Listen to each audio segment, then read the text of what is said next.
ಅರೆ ಕಡಿಮೆ ಹಾಕು ಆದ್ರೆ ಅಸಲಿ ಹಾಕು. MDH ಕಾಶ್ಮೀರಿ ಕೆಂಪು ಮೆಣಸಿನ ಪೌಡರ್. MDH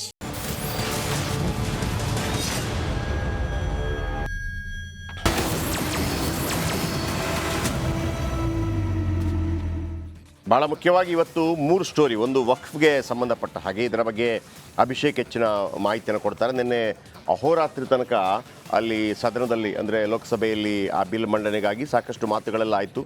ಆ ನಡುವೆ ಅಖಿಲೇಶ್ ಯಾದವ್ ಒಂದು ಮಾತನ್ನು ಮಿಡ್ಲಲ್ಲಿ ಹೇಳ್ತಾರೆ. ಇಷ್ಟೆಲ್ಲ ಇರಲಿ, ಅದರ ಮಧ್ಯದಲ್ಲಿ ಇಷ್ಟು ವಿಶ್ವದ ಅತಿ ದೊಡ್ಡ ಪಾರ್ಟಿ ಅಂತ ಹೇಳ್ತೀರಿ, ನಿಮಗೊಂದು ಅಧ್ಯಕ್ಷರನ್ನು ಮಾಡೋಕ್ಕಾಗಿಲ್ಲ ಇಲ್ಲಿ ತನಕ ಅಂತ ಹೇಳ್ತಾರೆ. ಆಗ ಸಡನ್ನಾಗಿ ಅಮಿತ್ ಶಾ ನಿಂತ ಹೇಳ್ತಾರೆ, ಹೌದು ನಮಗೆ ಅಧ್ಯಕ್ಷನ ಮಾಡೋದಕ್ಕೆ ಸ್ವಲ್ಪ ಕಷ್ಟ ಇದೆ, ನಮ್ಮ ಮುಂದೆ ಯಾರೆಲ್ಲ ಕೂತಿದ್ದಾರೆ ಪಾರ್ಟಿಗಳು, ಆ 5 ಕುಟುಂಬದಲ್ಲಿ ಅಧ್ಯಕ್ಷರಾಗೋದು ನಿಮಗೆ ಭಾಳ ಈಸಿ. ನೀವು ಪಟ್ಟ ಅಂತ ಹೇಳಿದ್ರೆ 2 ನಿಮಿಷದಲ್ಲಿ ನಿಮ್ಮ ಕುಟುಂಬದವರು ಅಧ್ಯಕ್ಷರಾಗ್ತಾರೆ.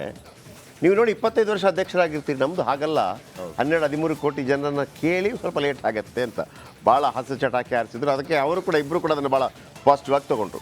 ಅಭಿಷೇಕ್ ಇವತ್ತು ಈ ವಕ್ಫ್ ಬಗ್ಗೆ ಮಾತಾಡ್ತಾರೆ. ವಿನೋದ್ ಮತ್ತೊಂದು 2ನೇ ಅತಿ ದೊಡ್ಡ ಸುದ್ದಿ ಏನಪ್ಪ ಅಂದರೆ, ಏನು ಬಿಟ್ಟರು ಬಿಡದಿ ಮಾಯೆ. ಬಿಡದಿ ಮಾಯೆ. ಇದು ಬಿಡದಿಗಿಂತ ಸ್ವಲ್ಪ ಆ ಕಡೆ ಮೂಢ ಹಗರಣ. ಈ ಮುಗೀತು ಮುಗೀತು ಮುಗೀತು ಮುಗೀತು ಅಂತ ಹೇಳುವಾಗ ಈ ನನಗೆ ಇವ್ರದ್ದು ಪಿಕ್ಚರ್ ಅಭಿ ಬಾಕಿ. ಇದು ಈ ಸಾಧು ಕೋಕಿಲದ ಕಾಮಿಡಿ ಇದೆಯಲ್ಲ, ಬರ್ತಾ ಇದೆ ಆಯಿತಾ. ಇದು ಸಾಯಿ ಕೃಷ್ಣಂದು ಇದು ಬರ್ತಾ ಇದೆ ಮತ್ತೊಮ್ಮೆ ಬರ್ತಾ ಇದೆ. ಈ ಕಾಂಗ್ರೆಸ್ ಅಥವಾ ಸಿದ್ದರಾಮಯ್ಯ ಪಾರ್ಟಿಯವರು ಬರ್ತಾ ಇಲ್ಲ ಏನೂ ಆಗುತ್ತೆ ಅಂತ. ಇದು ಮತ್ತೆ ಅದೇನೋ ಇಡಿಯಕ್ಕಳ ಅಂತೆ, ಮತ್ತೊಂದು ಏನೋ ಆಗ್ತದೆ ಅದ್ರ ಬಗ್ಗೆ. ಇನ್ನೂ ಇದೆ. ಹೌದು, ಪ್ರತಿ ಸಲ ನಾವು ಹೊರದಾಗ ಎಲ್ಲ ಕಂಪ್ಲೀಟ್ ಮುಗೀತು ಅಂತ ಹೇಳಿದ್ರೆ ಮತ್ತೆ ಶುರು ಆಗುತ್ತೆ. ಚಂದ್ರು ಆಮೇಲೆ ಈ 3ನೇ ಅತಿ ದೊಡ್ಡ ಸುದ್ದಿ, ಬೆಲೆ ಏರಿಕೆ ವಿರುದ್ಧ ಅಹೋರಾತ್ರಿ ಧರಣಿ ಇವರು ಕೂಡ ಮಾಡ್ತಾ ಇದ್ದಾರೆ, ಯಾರು BJP ಅವರು ಕೂಡ. ಅದರ ಬಗ್ಗೆ ಕೂಡ ಕೊಡ್ತೀನಿ. ಮೊದಲ ಸ್ಟೋರಿ ತಗೊಳ್ಳಿ. ಫೈನಲಿ ಲೋಕಸಭೆಯಲ್ಲಿ ವಕ್ಫ್ ತಿದ್ದುಪಡಿ ಮಸೂದೆ ಪಾಸ್ ಆಗಿದೆ. ಬಹು ನಿರೀಕ್ಷಿತ ಮತ್ತು ಹೆಚ್ಚು ಚರ್ಚಿತ ವಿಷಯ ಅಂತಂದ್ರೆ ಈ ವಕ್ಫ್ ಮಸೂದೆ. ಇದು ಲೋಕಸಭೆಯಲ್ಲಿ ನಿನ್ನೆ ಪಾಸ್ ಆಗಿದೆ. ರಾತ್ರಿ 2 ಗಂಟೆ ಆಯ್ತು. ರಾತ್ರಿ 2 ಗಂಟೆ ಅಷ್ಟೊತ್ತಿಗೆ ಇದು ಅಧಿಕೃತವಾಗಿ ಪಾಸ್ ಆಯಿತು. ಲೋಕಸಭೆಯಲ್ಲಿ NDA ಒಗ್ಗಟ್ಟು ಪ್ರದರ್ಶನ ಮಾಡಿತು.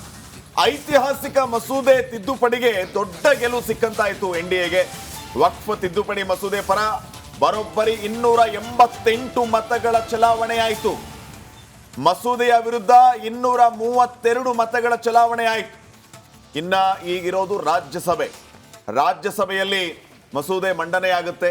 ಅಲ್ಲಿಯೂ ಕೂಡ ಮತಗಳ ಚಲಾವಣೆ ಆಗುತ್ತೆ. ಮೊದಲು ಧ್ವನಿ ಮತ, ತದನಂತರ ಡಿವಿಷನ್ ಕಳಿಸ್ತಾರೆ. ಸೊ ಇಲ್ಲಿಯೂ ಕೂಡ ಅಷ್ಟೇ ಸಂಖ್ಯಾಬಲವಂತೂ ಇದ್ದೇ ಇದೆ. ಒಂದು ನಮ್ಮ ಜಯಪ್ರಕಾಶ್ ಶೆಟ್ಟಿ ಅವರು ಹೇಳ್ತಾ ಇದ್ರು, ಆಗ್ಲೇ ಹೇಳ್ದಂಗೆ 1-2 ಆಚೆ ಈಚೆ ಆಗ್ಬೋದು ಅಂತ ಹೇಳಿ. ಬಟ್ ಅಷ್ಟೇ. ಈಗ ಟೋಟಲ್ ಇರೋದು 543. 543. ಕರ್ನಾಟಕದಲ್ಲಿರೋದಷ್ಟು ವಿಧಾನಸಭೆ 224. ನಾವು ವೆರಿ ಈಸಿ ಸಿಂಪಲ್, ಏನು ಬಹುಮತ ಅಂತಂದರೆ ಅಂತ 100 ಇದ್ದರೆ 51. ಈಗ ಗೋವಾದಲ್ಲಿ 60 ಇದೆ, 31 ಬಂದವರು ಅಧಿಕಾರ. ಹೆಂಗೆ 60 ಅರ್ಧ 30 ಒಂದು ಜಾಸ್ತಿ. 100 ಇದ್ದರೆ 100ಎಲ್ಲೂ ಇಲ್ಲ ಸದ್ಯಕ್ಕೆ, 51 ಬಂದವರು ಅಧಿಕಾರ. ಕರ್ನಾಟಕದಲ್ಲಿ 224, ಅದರ ಅರ್ಧ ಎಷ್ಟು 112, 113 ಬಂದವರು ಅಧಿಕಾರಕ್ಕೆ. ಅವತ್ತು 110 ಬಂತು ನೋಡಿ ಯಡಿಯೂರಪ್ಪನವರಿಗೆ. 3 ಕೊರತೆ ಇತ್ತು, ಆದರೆ ಅವರು 5 ಜನರನ್ನು ಕರ್ಕೊಂಬರ್ತಾರೆ. ಆಮೇಲೆ ಒಂದು 10 ಜನ ಜಾಸ್ತಿ ಮಾಡ್ತಾರೆ. ಕರ್ನಾಟಕದಲ್ಲಿ ಈಗ 224ರಲ್ಲಿ ಕಾಂಗ್ರೆಸ್ಸು 113 ಬೇಕಿರೋದು, 136, 137, 138, 139 ತನಕ ಇದೆ. ಇಲ್ಲಿ 543. 543 ಅರ್ಧ ಎಷ್ಟು 270. 271 ಅರೌಂಡ್ 272. 272 ಯಾರಿಗೆ ಬರುತ್ತೆ ಅವ್ರು ಗೆಲ್ತಾರೆ, ಅಥವಾ ಇದು ಪಾಸ್ ಆಗುತ್ತೆ. ಆಮೇಲೆ ಲೋಕಸಭೆಯಲ್ಲಿ ಬಹುಮತಕ್ಕೂ ಅದೇ ಬೇಕಿರೋದು. 2014ರಲ್ಲಿ ಏನಾಯಿತು, BJP NDA ಮೈತ್ರಿಕೂಟವಾಗಿ ಹೋಯಿತು. 543ರಲ್ಲಿ 282 ಗೆಲ್ತು. ಅಂದರೆ ಬಹುಮತಕ್ಕೆ ಬೇಕಿರೋದೆಷ್ಟು 272, 10 ಜಾಸ್ತಿ ಬಂತು. ಹಾಗಾಗಿ BJP ಏಕಮೇವ ದ್ವಿತೀಯವಾಗಿ ವೆರಿ ಫಸ್ಟ್ ಟೈಮ್ ಲೋಕಸಭೆಯಲ್ಲಿ ಅಧಿಕಾರಕ್ಕೆ ಬಂದಿದ್ದು ಕೇಂದ್ರದಲ್ಲಿ. 2019ರಲ್ಲಿ ಚುನಾವಣೆ ಆಯಿತು. ಆಗ 543ರಲ್ಲಿ ಬೇಕಿರೋದು, ಆಗಲೂ ಕೂಡ 272. 282 2014ರಲ್ಲಿ ಬಂದಿದ್ದರು. 2019ರಲ್ಲಿ 303 ಬಂದರು. 303 ಆಗಲೂ ಕೂಡ ಅವರು NDA ಇದ್ದ ಕಾರಣಕ್ಕಾಗಿ NDA ಅವ್ರ ಜೊತೆ ಹೋದ್ರು. ನೀವು ಬೇಡಪ್ಪ ಅಂತ ಅವ್ರು ಕಳಿಸ್ಬಿಡಲಿಲ್ಲ. ಕೆಲವ್ರಿಗೆ ಹಂಗಿರ್ತದೆ, ನೀವು ಅಗತ್ಯ ಇಲ್ಲ ಅಂತೇಳಿ ಕಳಿಸ್ಬಿಡ್ತಾರೆ. ಹಂಗೆ ಮಾಡಲಿಲ್ಲ, ಜೊತೆಗೆ ಬಂದರು. ಅದು ಈ ಬಾರಿ ಲಾಭ ಆಯಿತು. ಈ ಬಾರಿ ಏನಾಯ್ತು, ಎಲ್ಲ ಪಕ್ಷಗಳೆಲ್ಲ ಹಿಂಗ ಮಾಡಿದ್ರಾಗಲ್ಲ ಅಂತೇಳಿ ಇಂಡಿ ಮೈತ್ರಿಕೂಟ ಮಾಡ್ತು. ಹಾಗಾಗಿ ಸ್ವಲ್ಪ ಸೋಲುದಾದ್ರೆ ಹಿನ್ನಡೆ ಆಯಿತು. 303 ಬಂದಂಥ BJP ನೇರವಾಗಿ 240ಕ್ಕೆ ಬಂದಿಳಿಯಿತು. 240 ಬಂದಿದ್ದಾಗ 272 ಹೆಂಗೆ ಬರುತ್ತೆ ಅಂತಂದ್ರೆ ಅಲ್ಲಿ ನಿತೀಶ್ ಕುಮಾರ್ ಬೇಕಾಗುತ್ತೆ ಮತ್ತು TDP ಬೇಕಾಗುತ್ತೆ, ಉಳಿದವರೆಲ್ಲ ಬೇಕಾಗುತ್ತೆ. ನಾವು ಲಿಸ್ಟ್ ತೋರಿಸಿದ್ದೀವಿ. ಇವನ್ ನಿನ್ನೆಯೂ ಕೂಡ ಅಷ್ಟೇ ಸರ್, ಈಗ 3 ಸಲಹೆಗಳನ್ನ ಕೊಟ್ಟರು. ಈ ರೀತಿ ತಿದ್ದುಪಡಿ ಮಾಡಿ ನೀವು ಮಸೂದೆ ತಗೊಂಬನ್ನಿ ಅಂತ TDP ಅವರು ಹೇಳಿ, ಅವರು 16 ಜನ MP ಗಳಿದ್ದಾರೆ TDP ಅಲ್ಲಿ.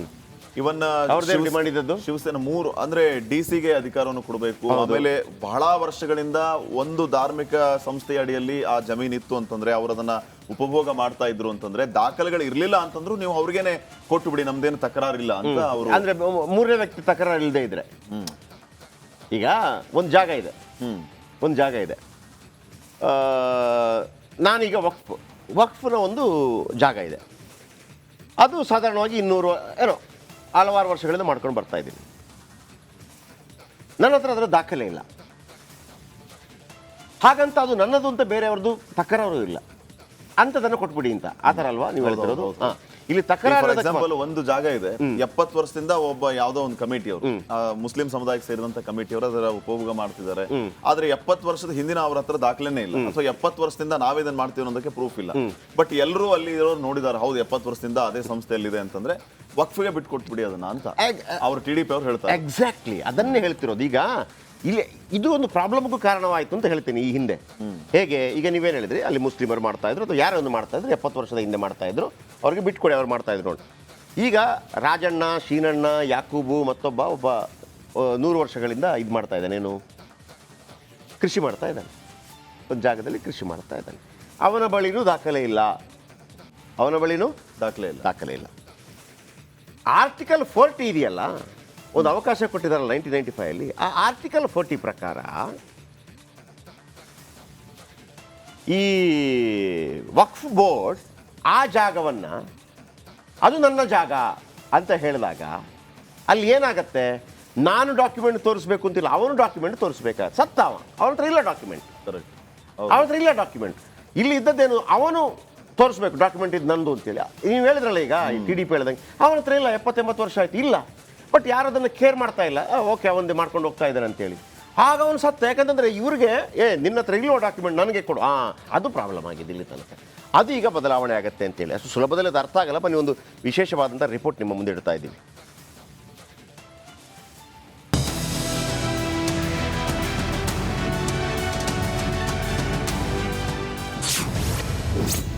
ಲೋಕಸಭೆಯಲ್ಲಿ ವಕ್ಫ್ ಬಿಲ್ ಜಟಾಪಟಿ, NDA ವರ್ಸಸ್ ಇಂಡಿ ಕೂಟದ ಸಂಘರ್ಷ. ಭಾರತದ ಇತಿಹಾಸದಲ್ಲಿ ಕಾಂಗ್ರೆಸ್ ನಾಯಕರು ಮಾಡಿದ್ದ ಮಹಾಪ್ರಮಾದವೊಂದು ಕೊನೆಗೂ ಸರಿಯಾಗಿದೆ.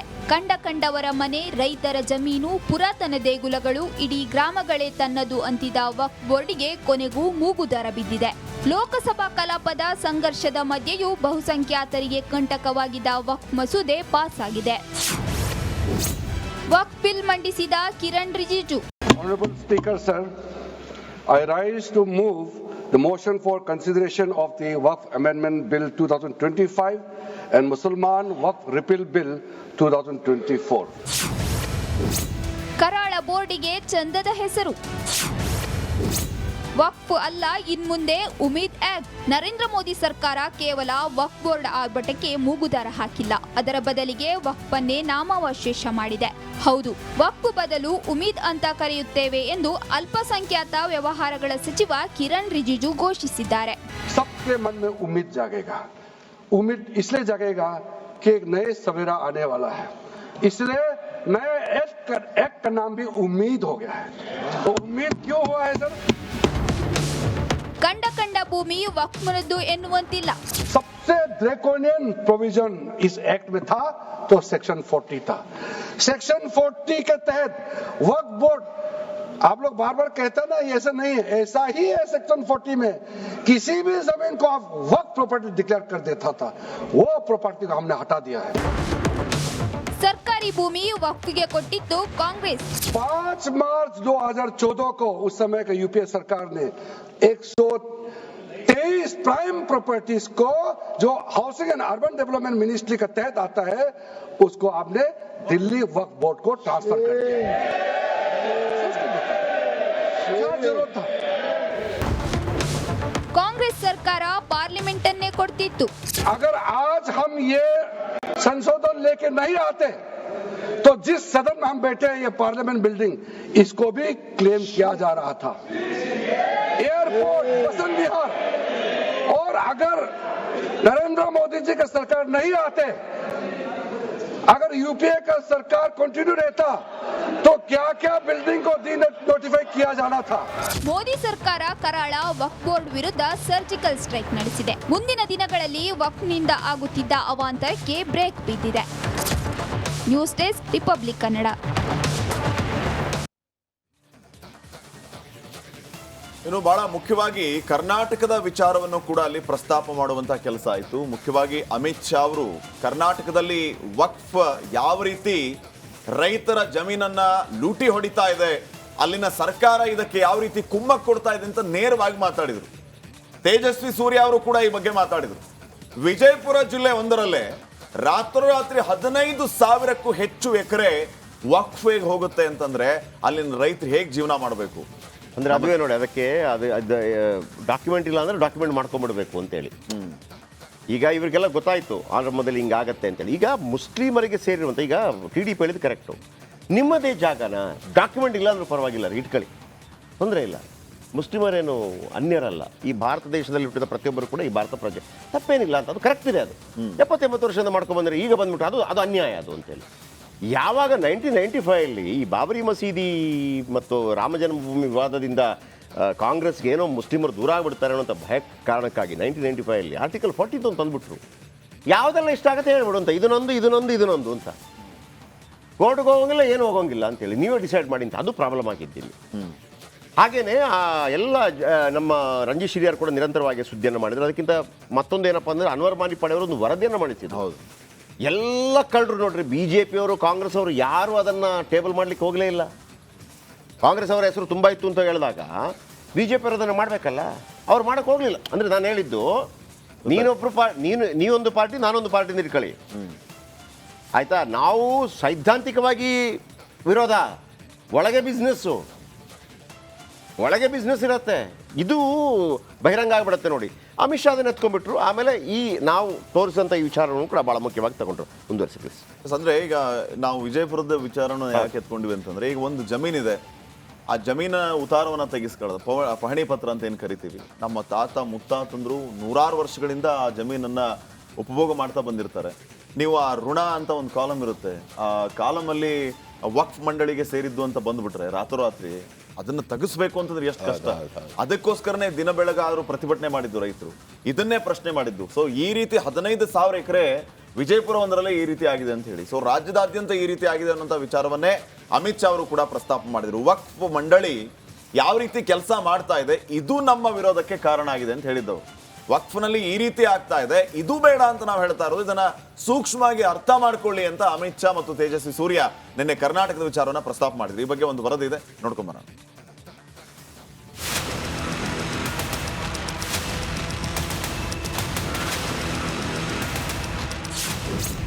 ಲೋಕಸಭೆಯಲ್ಲಿ ಕರ್ನಾಟಕದ ವಿಷಯದ ಜಟಾಪಟಿ. ಅನ್ವರ್ ಮಾನೆಪ್ಪಾಡಿ ವರದಿ ಉಲ್ಲೇಖಿಸಿದ ಅಮಿತ್ ಶಾ, ಕರ್ನಾಟಕದಲ್ಲಿ ರಾಜಕೀಯ ನಾಯಕರು ಸಾವಿರಾರು ಕೋಟಿ ರೂಪಾಯಿ ಮೌಲ್ಯದ ವಕ್ಫ್ ಆಸ್ತಿಗಳನ್ನು ಅತಿಕ್ರಮಿಸಿಕೊಂಡಿದ್ದಾರೆ ಎನ್ನುವ ವಿಚಾರವಾಗಿ ಬಿಜೆಪಿ ಹಾಗೂ ಕಾಂಗ್ರೆಸ್ ನಾಯಕರ ನಡುವೆ ಲೋಕಸಭೆಯಲ್ಲಿ ಆರೋಪ ಪ್ರತ್ಯಾರೋಪ ನಡೆಯಿತು. ಅನ್ವರ್ ಮಾನೆಪ್ಪಾಡಿ ವರದಿ ಉಲ್ಲೇಖಿಸಿದ ಅಮಿತ್ ಶಾ, कर्नाटक की मणिपट्टी समिति का रिपोर्ट में पढ़ रहा हूं, इसमें मेरा कुछ नहीं है, खड़े मत हो जाना। ये मणिपट्टी समिति का रिपोर्ट है। 29,000 एकड़ भूमि वक्फ की बिजनेस के उपयोग के लिए किराए पर दे दी। मान्यवर, 2001 से 12 के बीच 2 लाख करोड़ की वक्फ की संपत्ति मुसलमान चैरिटी कमिश्नर बन सकता है या नहीं बन सकता है? उसको ट्रस्ट नहीं चलाना है, उसको चैरिटी के कानून के हिसाब से वो ट्रस्ट चले, उसकी देखरेख करनी है। ये धार्मिक नहीं है। ಬೆಂಗಳೂರು ವಿಜಯಪುರದಲ್ಲಿ ಆಸ್ತಿ ಕಬಳಿಕೆ ಉಲ್ಲೇಖ.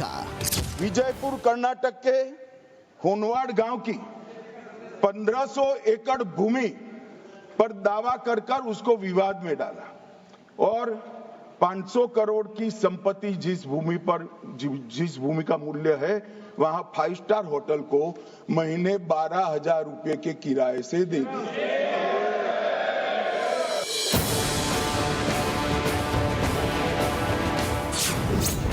ವಕ್ಫ್ ನಿಂದ ಅಮಾಯಕರು ನೊಂದಿದ್ದಾರೆ.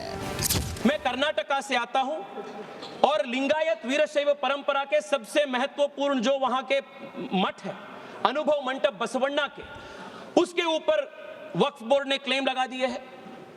विजयपुरा डिस्ट्रिक्ट में, एक ही डिस्ट्रिक्ट में 15,000 एकड़ जमीन का कब्जा वक्फ बोर्ड ने किया है। इन वन डिस्ट्रिक्ट 15,000 एकड़।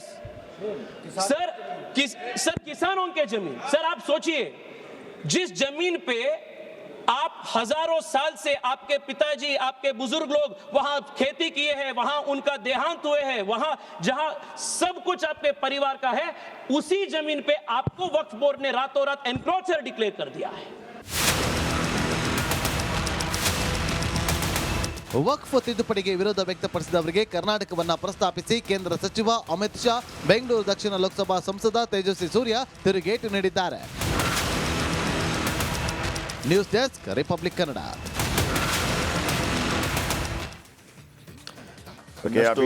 ಮಾಹಿತಿಯನ್ನು ತೆಗೆದುಕೊಳ್ಳೋಣ. ತಗೊಳ್ಳಿ, ಅಭಿಷೇಕ್ ನಮ್ಮ ಜೊತೆ ನೇರ ಸಂಪರ್ಕದಲ್ಲಿದ್ದಾರೆ. ಅಭಿಷೇಕ್, ನಿನ್ನೆ ನಡೆದ ಘಟನಾವಳಿಗಳನ್ನೆಲ್ಲ ನೋಡಿದ್ವಿ. ಇಲ್ಲಿ ಒಂದು ನಿನ್ನೆ ಕೆಲವು ಮುಸ್ಲಿಮರು ಕೂಡ ಇದಕ್ಕೆ ಶಬಾಷ್ಗಿರಿ ಹೇಳಿದರು. ಭೋಪಾಲಲ್ಲಿ, ಮಧ್ಯಪ್ರದೇಶ. ಅಂದರೆ ಏನು ಅಂತಂದ್ರೆ, ಎಲ್ಲರಿಗೂ ಒಂದು ಗೌರವದಲ್ಲಿ ಬದುಕಬೇಕು ಅಂತಿರುತ್ತೆ ಶ್ರೀಪಾದ್.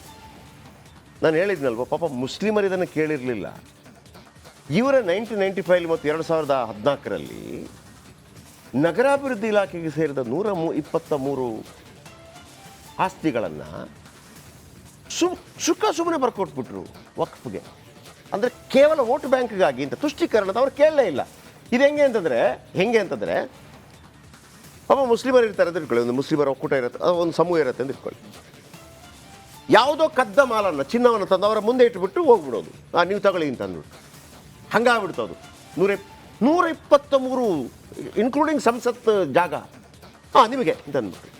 ಇನ್ನೊಂದು ಕಡೆ ರೂಲ್ ಏನಿದೆ, ಮುಸ್ಲಿಮರು ದಾನ ಕೊಟ್ಟಂಥದ್ದನ್ನು ಮಾತ್ರ ಪಡ್ಕೋಬೇಕು ಅಂತೇಳಿ. ಮುಸ್ಲಿಮರು ವಕ್ಫಲ್ಲಿ ಅದನ್ನು ಎಷ್ಟು ದೊಡ್ಡದಾಗಿ ಪಾಲಿಸ್ತಾರೆ ಅಂತಂದರೆ, ಯಾಕಂದರೆ ಕುರಾನ್ ವಾಕ್ಯಗಳನ್ನು ಎಷ್ಟು ಅದ್ಭುತವಾಗಿ ಬಹುತೇಕರು ಪಾಲಿಸ್ತಾರೆ ಅಂತಂದರೆ, ಅದರಲ್ಲಿ ನಾನು ನಿನ್ನೆ ಕೂಡ ಹೇಳಿದ್ದೆ, ನಮ್ಮಲ್ಲಿ ಒಂದು AK ಟೈಲರ್ಸ್ ಅಂತಿದ್ರು, ನನ್ನೊಬ್ಬ ಫ್ರೆಂಡ್ ಫಾರೂಕ್ ಅಂತಿದ್ರು, ಅವರ ತಂದೆ ಇದ್ರು, ಅವರು ಕೂಡ ಟೈಲರು.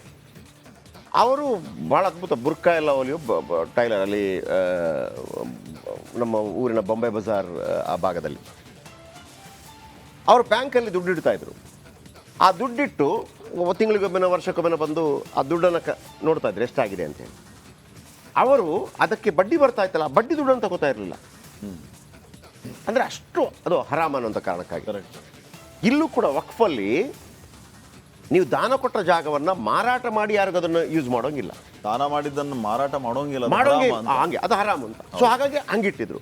ಅವರಷ್ಟಕ್ಕೆ ನಡ್ಕೊಂಡು ಹೋಗ್ತಾ ಇದ್ರು. ಈ 1995 ನಾನು ಹೇಳಿದ್ರಲ್ಲ, ಬಾಬರಿ ಮಸೀದಿ ಇಶ್ಯೂಗಳಾದಾಗ, ಹೌದಾ ನಿಮಗೆ ಜಾಗ ಇದಾಗಿದೆಯಾ, ಅದರ ಭಾಗದ ಇಲ್ಲಿ ಕಂಪನ್ಸೇಟ್ ಮಾಡ್ತೀವಿ, ನೀವು ಬೇಕಾದನ್ನು ಬರ್ಕೊಳ್ಳಿ ಅಂತ ಇವರು ಬಂದು ಟ್ರಿಬ್ಯುನಲ್ ಮಾಡಿದ್ರು. ನಂಬರ್ 1. 2014ರಲ್ಲಿ ಇನ್ನೇನು ಕೆಳಗಿಳಿಬೇಕು ಅಂತ ಹೇಳುವಾಗ ನರೇಂದ್ರ ಮೋದಿಯವರು ಎಂಟ್ರಿ ಕೊಟ್ಟ ಟೈಮಲ್ಲಿ 123 ನಗರಾಭಿವೃದ್ಧಿ ಇಲಾಖೆಗೆ ಸೇರಿದಂಥ ಡೆಲ್ಲಿಯ 123 ಆಸ್ತಿಗಳನ್ನು ಇವರಿಗೆ ಬರ್ಕೊಬಿಟ್ರು. ಅವರು ಏನು ಕೇಳಿರಲಿಲ್ಲ. ಅಲ್ಲಿ ಇಂಟ್ರೆಸ್ಟಿಂಗ್ ಫ್ಯಾಕ್ಟರ್ ಏನು ಗೊತ್ತಾ ಸರ್, ಈಗ ಇಡೀ ದೇಶದಲ್ಲಿ ಹೆಚ್ಚು ಆಸ್ತಿ ಇರುವಂಥದ್ದು 3 ಸಂಸ್ಥೆಗಳದ. ಮೊದಲೇದು ರೈಲ್ವೆ ಇಲಾಖೆ 17 ಲಕ್ಷ ಎಕರೆ. ಎರಡನೇದು ಸೇನೆ, ಮೊದಲು ರಕ್ಷಣಾ ಇಲಾಖೆ. ನಾವು ಎಲ್ಲಿ ನೋಡಿದ್ರು ಕೂಡ ಒಂದು ಕಾಮನ್ ಬೋರ್ಡ್ ಅನ್ನು ನೋಡ್ತಾ ಇರ್ತೀವಿ. ಈ ಜಾಗ ರೈಲ್ವೆ ಇಲಾಖೆಗೆ ಸೇರಿದ್ದು, ಈ ಜಾಗ ಭೂ ಸೇನೆಗೆ ಸೇರಿದ್ದು ಅಂತ. ಅಟ್ ದ ಸೇಮ್ ಟೈಮ್ ಈ ಜಾಗ ವಕ್ಫ್ ಮಂಡಳಿಗೆ ಸೇರಿದ್ದು ಅಂತ ನೋಡ್ತೀವಿ ನಾವು. ಈಗ ವಕ್ಫಲ್ಲಿ ಇಡೀ ದೇಶದಲ್ಲಿ ವಕ್ಫ್ ಹತ್ರ ಇರುವಂಥದ್ದು 9 ಲಕ್ಷ ಎಕರೆ. ನಾವು ದೆಹಲಿ ಸಿಟಿ ಏನಿದೆಯಲ್ಲ, ಆ ದೆಹಲಿ ಸಿಟಿಯನ್ನ 3 ದೆಹಲಿ ಮಾಡ್ಬೋದಂತೆ ಈ ವಕ್ಫ್ನ ಆಸ್ತಿಯಲ್ಲಿ. ಅಷ್ಟು ಆಸ್ತಿ ವಕ್ಫಲ್ಲಿದೆ ಅಂತ ಹೇಳಿ. ಈಗ ಈ ಒಂದು ಧಾರ್ಮಿಕ ಸಂಸ್ಥೆ, ಅದು ಮುಸ್ಲಿಂ ಅವರ ಧಾರ್ಮಿಕ ಸಂಸ್ಥೆ ಅಂತಾನೆ ತಿಳ್ಕೊಳ್ಳೋಣ.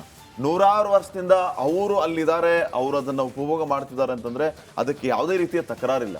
ಈಗ ನಮ್ಮ ರಾಜ್ಯದಲ್ಲಿ ಆಯ್ತು ನೋಡಿ, ರಾತ್ರೋರಾತ್ರಿ ನಮ್ಮ ತಾತ ಮುತ್ತಾತನ ಜಮೀನ್ ಮೇಲೆ ವಕ್ಫ್ ಅಂತ ಇವ್ರು ರೈಟ್ಸ್ ಕೂರಿಸಿದ್ರಲ್ಲ, ಹಕ್ಕನ್ನ, ಅದು ಯಾಕೆ ಅನ್ನುವಂಥದ್ದೇ ಪ್ರಶ್ನೆ. ಅದಕ್ಕೋಸ್ಕರ ಈ ಒಂದು ಕಾಯ್ದೆ ಅಂತ ಕೇಂದ್ರ ಸರ್ಕಾರ. ಅದೇ ಈಗ ಒಮ್ಮೆ ಕಾನೂನು ಆದ ನಂತರ ಅಲ್ಲಿ BJP ಆಗಲಿ ಕಾಂಗ್ರೆಸ್ ಆಗಲಿ ಅದನ್ನು ಮಾಡಲೇಬೇಕು.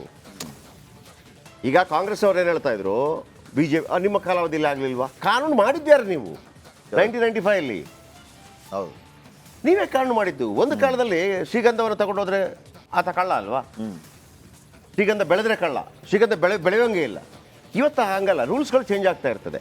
ಇಲ್ಲಿ ಮೇನ್ ನೀವು ಹೇಳ್ದಂಗೆ ಅವತ್ತಿನ ಕಾನೂನು ಇದೆಯಲ್ಲ, ಕಾನೂನು ಮಾಡಿದ ಕಾರಣಕ್ಕಾಗಿ ಇಷ್ಟೆಲ್ಲ ಆಗಲಿಕ್ಕೆ ಶುರುವಾಯ್ತು ಅದು ಅಂತೇಳಿ. ಅದನ್ನು ಈಗಲೂ ನಾನು ಹೇಳ್ತೀನಿ, ಆ ಮುಸ್ಲಿಮರನ್ನು ಅನಗತ್ಯವಾಗಿ ತುಷ್ಟೀಕರಣ ಮಾಡೋಕ್ಕೆ ಹೋಗಿ ಮುಸ್ಲಿಮರನ್ನು ಅವಮಾನಿಸುವಂಥ ಕೆಲಸವನ್ನು ಮಾಡಿದ್ದೆ ಕಾಂಗ್ರೆಸ್ ಆ ಲೆಕ್ಕದಲ್ಲಿ. ಅದಕ್ಕೆ ನಿನ್ನೆ ಭೂಪಾಲ್ನಲ್ಲಿ ಕೆಲವು ಚಿಸ್ತಿಗಳಲ್ಲಿ ದರ್ಗಾದಲ್ಲಿ ಹಾಕಿದ್ರು, ಥ್ಯಾಂಕ್ ಯು, ನಮಗೂ ಸಾಕಾಗೋಗಿದೆ, ಇವರೆಲ್ಲ ಕದೀತಾರೆ, ಇವರೆಲ್ಲ ಕಬಳಿಕೆ ಮಾಡ್ತಾರೆ, ನಮಗೂ ಸಾಕಾಗೋಗಿದೆ, ಥ್ಯಾಂಕ್ ಯು ವೆರಿ ಮಚ್ ನೀವು ಇದನ್ನು ಮಾಡಿದ್ದು, ನಮಗೇನಿದೆ ನಮಗೆ ಇದು ಸಾಕು ಅಂತೇಳಿ. ಓಕೆ, ಸಿದ್ದರಾಮಯ್ಯಗೆ ಮತ್ತೆ ಮೂಡಾ ಟೆನ್ಷನ್ ಶುರುವಾಗಿದೆ. ಇದು ಮೂಡಾ ಕುರಿತ ಲೋಕಾ ವರದಿ ಒಪ್ಪುತ್ತಾ ಕೋರ್ಟ್ ಅನ್ನುವಂಥ ಪ್ರಶ್ನೆ ಶುರುವಾಗಿದೆ. ಲೋಕಾ ವರದಿ ಆಕ್ಷೇಪಿಸಿ ಅರ್ಜಿ ಸಲ್ಲಿಸಿದ್ದ ಸ್ನೇಹಮಯಿ ಕೃಷ್ಣ ಜನಪ್ರತಿನಿಧಿಗಳ ವಿಶೇಷ ಕೋರ್ಟ್ನಿಂದ ಇಂದು ಆದೇಶವಾಗುತ್ತೆ. ಸಿದ್ದರಾಮಯ್ಯ ಪತ್ನಿ ಪಾರ್ವತಿ, ಮಲ್ಲಿಕಾರ್ಜುನ ಸ್ವಾಮಿ, ದೇವರಾಜ್ ವಿರುದ್ಧ ಬಿ ರಿಪೋರ್ಟ್ ಸಲ್ಲಿಸಿದ್ದ ಲೋಕಾಯುಕ್ತ ಇದನ್ನು ಪ್ರಶ್ನಿಸಿ ಖುದ್ದು ವಾದ ಮಾಡಿದ್ದ ಸ್ನೇಹಮಯಿ ಕೃಷ್ಣ ಇದಕ್ಕೆ ಸಂಬಂಧಪಟ್ಟಂತೆ ಆದೇಶ ನೀಡಲಿರುವಂಥ ಕೋರ್ಟ್.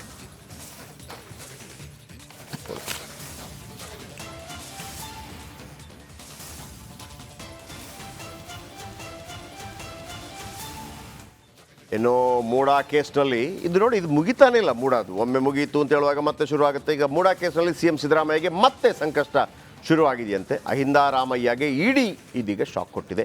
ಲೋಕಾಯುಕ್ತ ತನಿಖಾ ವರದಿ ತಿರಸ್ಕರಿಸುವಂತೆ ಕೋರ್ಟ್ ಮೊರೆ ಹೋಗಲಾಗಿದೆಯಂತೆ. ಬನ್ನಿ ಇದರ ಬಗೆಗಿನ ಒಂದು ಸಂಪೂರ್ಣ ವಿವರ ನಿಮ್ಮ ಮುಂದೆ.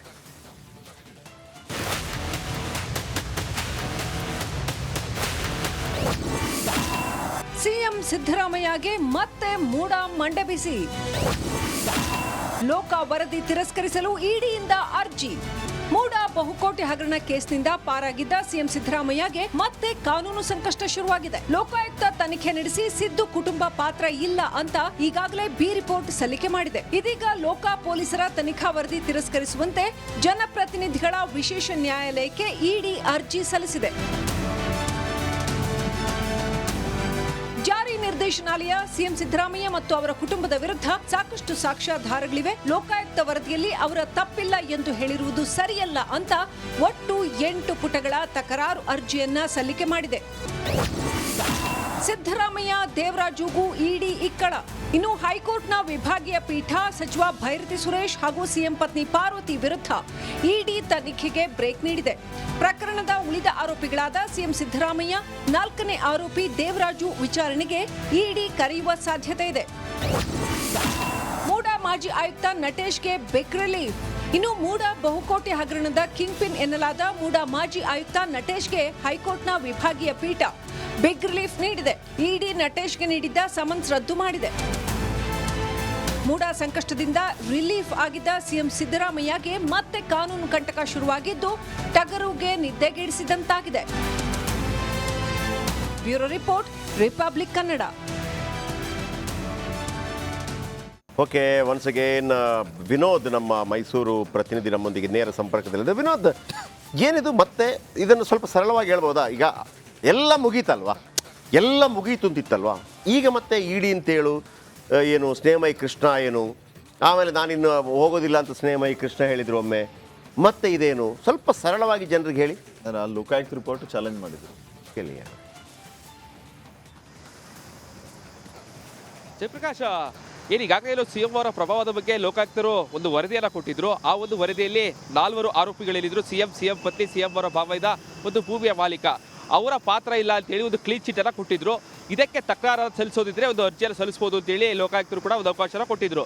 ಖುದ್ದು ಸ್ನೇಹಮಯಿ ಕೃಷ್ಣ ಅವರು ಕೂಡ ಈ ಒಂದು ಪ್ರಕರಣವನ್ನು ಸುಪ್ರೀಂ ಕೋರ್ಟ್ನಲ್ಲಿ ವಾದವನ್ನು ಮಾಡ್ತೀನಿ ಅಂತ ಹೇಳಿದ್ರು. ಆದರೆ ಅವರು ಸುಪ್ರೀಂ ಕೋರ್ಟ್ಗೆ ಮೇಲ್ಮನವಿ ಸಲ್ಲಿಸಲಿಲ್ಲ. ಅದರ ಬದಲಾಗಿ ಜನಪ್ರತಿನಿಧಿಗಳ ನ್ಯಾಯಾಲಯದಲ್ಲಿ ಈ ಒಂದು ವರದಿಯನ್ನು ತಿರಸ್ಕಾರ ಮಾಡಬೇಕು ಅಂತೇಳಿ ಖುದ್ದು ಅವರೇ ವಾದವನ್ನು ಮಾಡಿದ್ದಾರೆ. ಸುಮಾರು 3 ದಿನಗಳ ಕಾಲ ಈ ಒಂದು ಪ್ರಕರಣದ ಬಗ್ಗೆ ನ್ಯಾಯಾಲಯಕ್ಕೆ ಅವರು ಯಾವೆಲ್ಲ ಸಾಕ್ಷಿಗಳನ್ನ ಪರಿಗಣನೆಗೆ ತಗೊಂಡಿದ್ದಾರೆ, ಜೊತೆಗೆ ಅವರು ಈ ಒಂದು ಪ್ರಕರಣದಲ್ಲಿ ಲೋಪದೋಷ ಕಂಡುಹಿಡಿದಾರಲ್ಲ ಎಲ್ಲವನ್ನು ಕೂಡ ಅವರು ನ್ಯಾಯಾಧೀಶರ ಗಮನಕ್ಕೆ ತಂದಿದ್ದಾರೆ. ಈ ವರದಿಯನ್ನು ತಿರಸ್ಕಾರ ಮಾಡಬೇಕಾ ಅಥವಾ ಒಪ್ಕೋಬೇಕಾ ಅನ್ನೋದ್ರ ಬಗ್ಗೆ ಇವತ್ತು ಜನಪ್ರತಿನಿಧಿ ನ್ಯಾಯಾಲಯದಲ್ಲಿ ಅಂತಿಮವಾದಂತಹ ಆದೇಶ ಬರ್ತಾ ಇದೆ. ಸೊ ಹೀಗಾಗಿ ಇದರ ಮಧ್ಯೆ ನಿನ್ನೆ ಇಡಿ ಕೂಡ ಆ ಒಂದು ಏನೋ ವರದಿಯಲ್ಲಿದೆ, ಆ ಒಂದು ವರದಿಯನ್ನು ತಿರಸ್ಕಾರ ಮಾಡಬೇಕು ಅಂತೇಳಿ ತಕರಾರು ಅರ್ಜಿಯನ್ನು ಸಲ್ಲಿಸಿದೆ. ಎಲ್ಲೋ ಒಂದು ಕಡೆ ಸಿಎಂ ಅವರು ಲೋಕಾಯುಕ್ತ ವರದಿಯಿಂದ ಸಾಕಷ್ಟು ಖುಷಿಯಾಗಿದ್ದರು, ಅವರ ವರ್ಚಸ್ಸು ಕೂಡ ಸಾಕಷ್ಟು ಬದಲಾಗ್ತಾ ಇತ್ತು. ಈ ಮಧ್ಯೆ ಇಡಿ ಕೂಡ ತಕರಾರು ಅರ್ಜಿ ಸಲ್ಲಿಸಿದೆ. ಜೊತೆಗೆ ಸ್ನೇಹವೈ ಕೃಷ್ಣ ಅವರು ಕೂಡ ಖುದ್ದು ಅವರೇ ವಾದ ಮಾಡಿರೋ ಕಾರಣಕ್ಕಾಗಿ ಈ 14 ನಿವೇಶನಗಳಿರ್ಬೋದು, ಜೊತೆಗೆ ಭೂಮಿಯನ್ನು ಖರೀದಿ ಮಾಡುವಂತಹ ಸಂದರ್ಭದಲ್ಲಿ ಯಾವೆಲ್ಲ ಲೋಪಗಳಾಗಿದೆ, ಇಡಿ ಕೊಟ್ಟಂತಹ ಒಂದು ಪ್ರೆಸ್ ನೋಟ್ ಏನಿದೆ ಆ ಒಂದು ಪ್ರೆಸ್ ನೋಟಲ್ಲಿ 2001ರಿಂದ 2003ರವರೆಗೆ ಆ ಜಾಗ ಈಗ ಆಲ್ರೆಡಿ ಏನೋ ಒಂದು ಕನ್ಸ್ಟ್ರಕ್ಷನ್ ಆಗಿತ್ತು, ರಸ್ತೆ ಎಲ್ಲವೂ ಕೂಡ ಆಗಿತ್ತು. ಈಗಿದ್ರೂ ಕೂಡ ಕೃಷಿ ಭೂಮಿ ಅಂತೇಳಿ ಇವರು ಹೇಗೆ ಖರೀದಿ ಮಾಡೋದಕ್ಕೆ ಸಾಧ್ಯ ಅಂತೇಳಿ ಒಂದಷ್ಟು ಪಾಯಿಂಟ್ಸ್ಗಳನ್ನ ಕೂಡ ಅವರು ಮಾಡಿದ್ದಾರೆ. ಅದಕ್ಕೆ ಪೂರಕವಾದಂತಹ ಸಾಕ್ಷಿಗಳನ್ನ ಕೂಡ ಕೊಟ್ಟಿದ್ದಾರೆ. ಜೊತೆಗೆ ಸ್ನೇಹವೈ ಕೃಷ್ಣ ಅವರು ಕೂಡ ಅವರೆಲ್ಲ ಯಾವೆಲ್ಲ ಆರೋಪಗಳನ್ನ ಮಾಡಿದ್ರು ಆ ಒಂದು ಆರೋಪಗಳಿಗೆ ಸಾಕ್ಷ್ಯನ ಕೊಟ್ಟಿದ್ದಾರೆ. ಜೊತೆಗೆ ಒಂದು ಏನು DCM ಅಂತೇಳಿ ಒಂದು ಪತ್ರ ಏನಿತ್ತು, ಒಂದು ಕನ್ವರ್ಷನ್ ಮಾಡೋದಕ್ಕೆ ಕೊಟ್ಟಂತಹ ಪತ್ರ ಏನಿದೆ ಆ ಪತ್ರ ಇರ್ಬೋದು, ಜೊತೆಗೆ ಆ ಭೂಮಿಯ ಮಾಲೀಕರ ಹೆಸರಲ್ಲಿ CM ಅವರ ಭಾಗವಹಿದ ಕೊಟ್ಟಂತಹ ಲೆಟರ್ಗಳಿರ್ಬೋದು, ಎಲ್ಲವನ್ನು ಕೂಡ ನ್ಯಾಯಾಧೀಶರ ಗಮನಕ್ಕೆ ತಂದಿದ್ದಾರೆ. ಸೊ ಹೀಗಾಗಿ ಈ ಪ್ರಕರಣದಲ್ಲಿ ಇವತ್ತು CM ಅವರ ವಿರುದ್ಧವಾಗಿ ಒಂದು ವೇಳೆ ಆ ವರದಿ ತಿರಸ್ಕಾರ ಆದರೆ ಮತ್ತೊಮ್ಮೆ ಸಂಕಷ್ಟ ಫಿಕ್ಸ್ ಅನ್ನುವಂಥದ್ದು ಸ್ನೇಹವೈ ಕೃಷ್ಣ ಅವರ ವಾದ ಕೂಡ ಆಗಿರುವಂಥದ್ದು.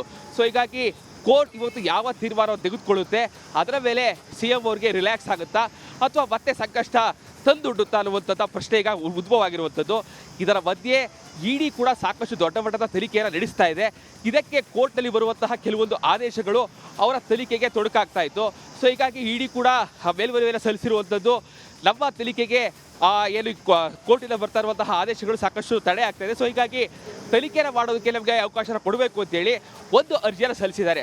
ಸೊ ಹೀಗಾಗಿ ನೆನ್ನೆ ಸಲ್ಲಿಸಿರುವಂತಹ ಅರ್ಜಿ ಇರ್ಬೋದು, ಇವತ್ತು ಬರ್ತಾ ಇರುವಂತಹ ಆದೇಶ ಇರ್ಬೋದು, ಎಲ್ಲೋ ಒಂದು ಕಡೆ CM ಅವ್ರಿಗೆ ಸಂಕಷ್ಟ ತಂದೊಟ್ಟುವಂತಹ ಸಾಧ್ಯತೆ ಇದೆ ಅಂತ ಹೇಳಲಾಗ್ತಾ ಇದೆ. ನ್ಯಾಯಾಧೀಶರು ಯಾವೆಲ್ಲ ಅಂಶಗಳನ್ನು ಪರಿಗಣನೆಗೆ ತಗೊಳ್ತಾರೆ, ಇಲ್ಲ ಒಂದು ವೇಳೆ ಲೋಕಾಯುಕ್ತ ವರದಿ ಕೊಟ್ಟಿರುವಂಥದ್ದು ಸತ್ಯ ಅಂತೇಳಿ ಆ ವರದಿಯಲ್ಲಿ ಎತ್ತಿ ಹಿಡಿತದ ಕಾತೊಡ್ಬೇಕಾಗುತ್ತೆ. ಜಯಪ್ರಕಾಶ್. ಎಸ್, ಥ್ಯಾಂಕ್ ಯು ನಿಮ್ಮೆಲ್ಲ ಅಪ್ಡೇಟ್ಸ್ಗಾಗಿ.